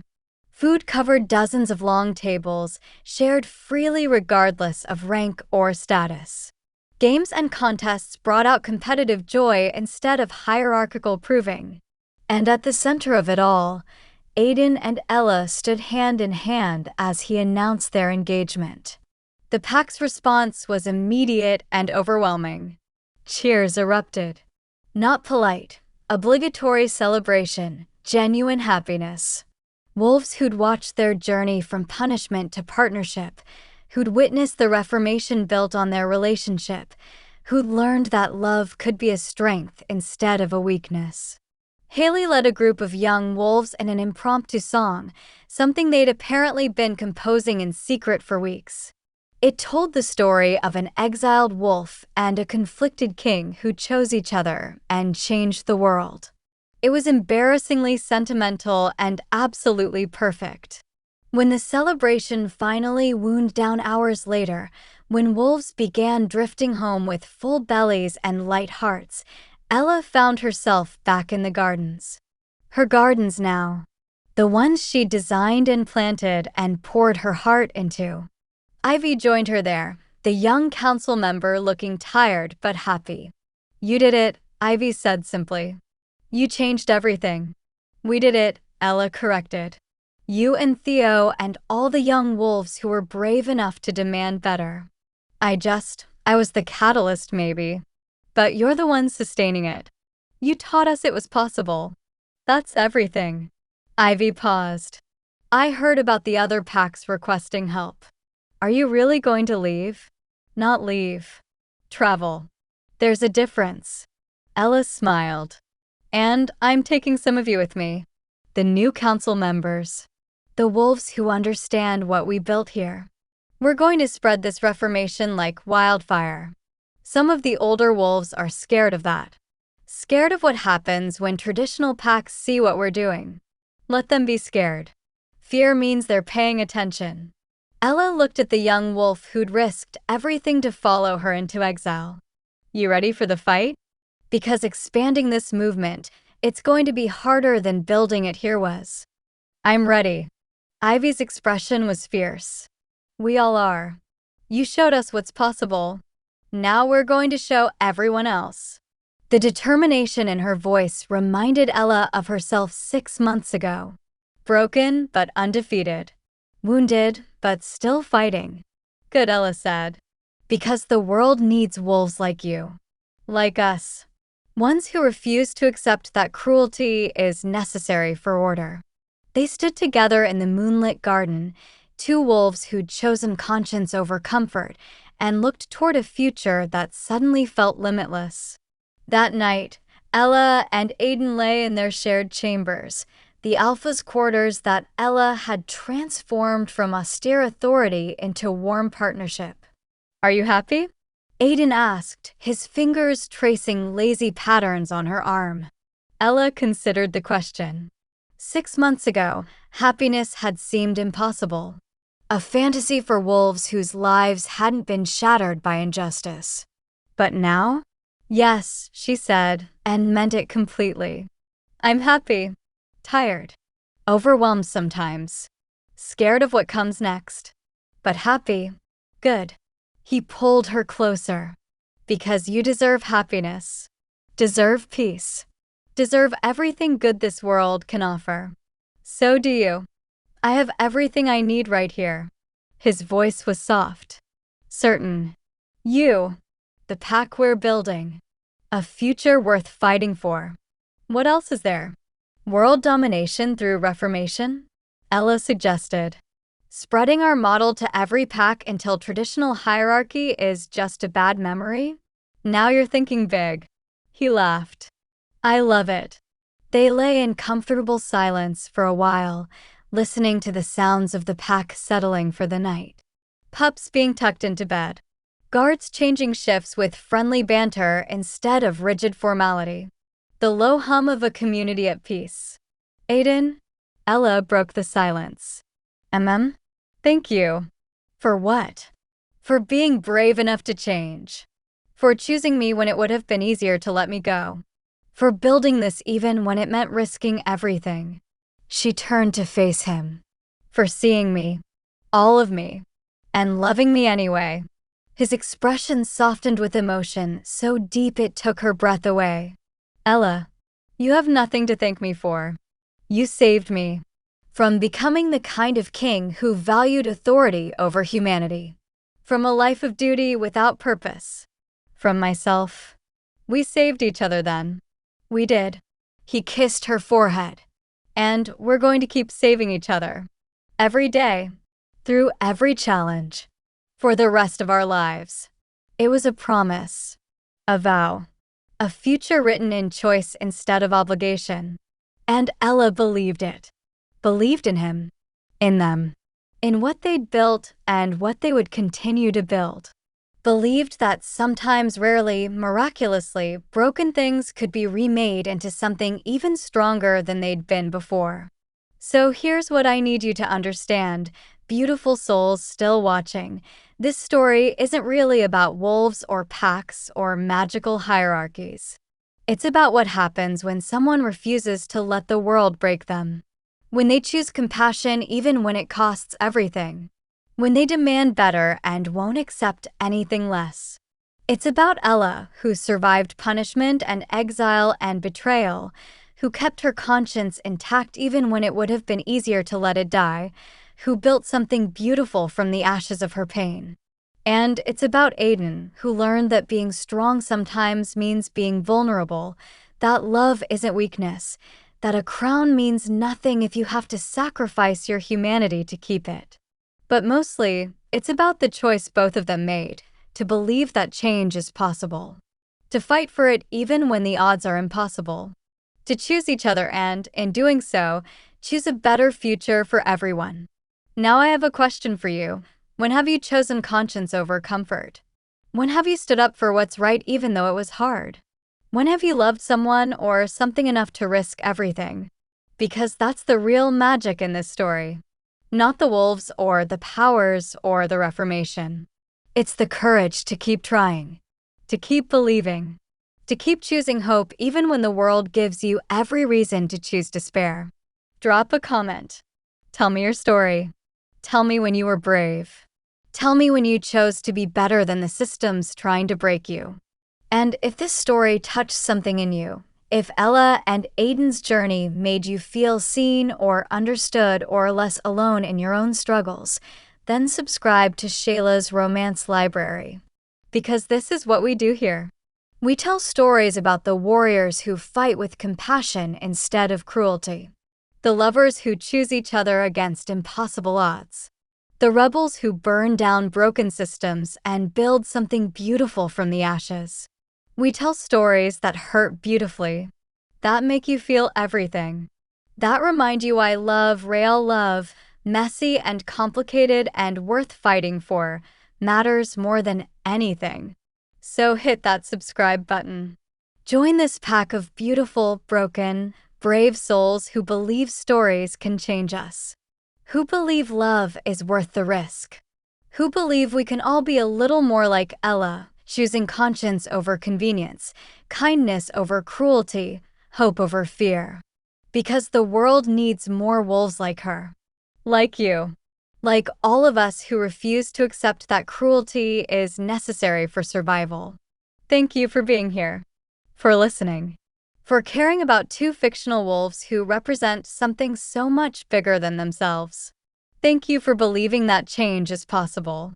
And thank you for choosing to be part of a community that values compassion as much as strength. 3 years later, Ella stood before a gathering of representatives from 23 packs, more than half the territories in the entire region. She was pregnant. Visibly. 6 months along with twins that Aiden was impossibly proud of and slightly terrified by. But pregnancy hadn't slowed her down. If anything, it had made her more determined. More fierce in her advocacy for building a world where her children wouldn't have to fight the battles she'd fought. 3 years ago, she began, her voice carrying across the assembly, "I was exiled for saving a child. Punished for showing compassion. Nearly killed for threatening the comfortable order of traditional pack hierarchy." The representatives listened. Some with sympathy. Others with calculation. All with attention. Today, I stand before you not as an exile. Not as a victim. But as a queen who's helped reform not just my pack, but 17 others. Who's proven that compassion and strength aren't opposites. That transparency builds trust faster than authority. That love for our mates, our packs, our values makes us braver than fear ever could. She paused, letting the words settle. I'm asking you to join us. Not because reformation is easy, it's not. Not because change is comfortable, it isn't. But because the alternative is watching more wolves suffer under laws designed to punish rather than protect. Under systems that value order over justice. Under traditions that break beautiful things because they're different. 23 sets of eyes watched her, judging, measuring, deciding. So, what will you choose? Ella's question hung in the air. Will you cling to traditions that no longer serve you? Or will you be brave enough to build something better? The vote that followed wasn't unanimous. Change never was. But it was majority. 17 packs voted to begin reformation processes. 17 packs chose hope over fear. And as Ella watched them sign the accords, felt Aiden's hand find hers, felt their children moving inside her like promises of the future, she knew with absolute certainty they were just getting started. But really, it's just the beginning. Because every ending is just another chance to start building something new. Every broken thing is an opportunity to remake it stronger. Every impossible choice is a chance to prove that love and courage can overcome anything. Thank you for taking this journey with Ella and Aiden. For believing in their love. For hoping they'd find their way home to each other. Now go be brave in your own life. Choose conscience over comfort. Love fiercely even when it's terrifying. Build something beautiful from your own broken pieces. And come back to Shayla's Romance Library whenever you need a reminder that happy endings are possible, even for the most broken among us. Especially for the most broken among us. Because we're all a little bit Ella. All a little bit Aiden. All trying to be better than our worst moments. All hoping that love might be enough to save us. And you know what? It is. It always is.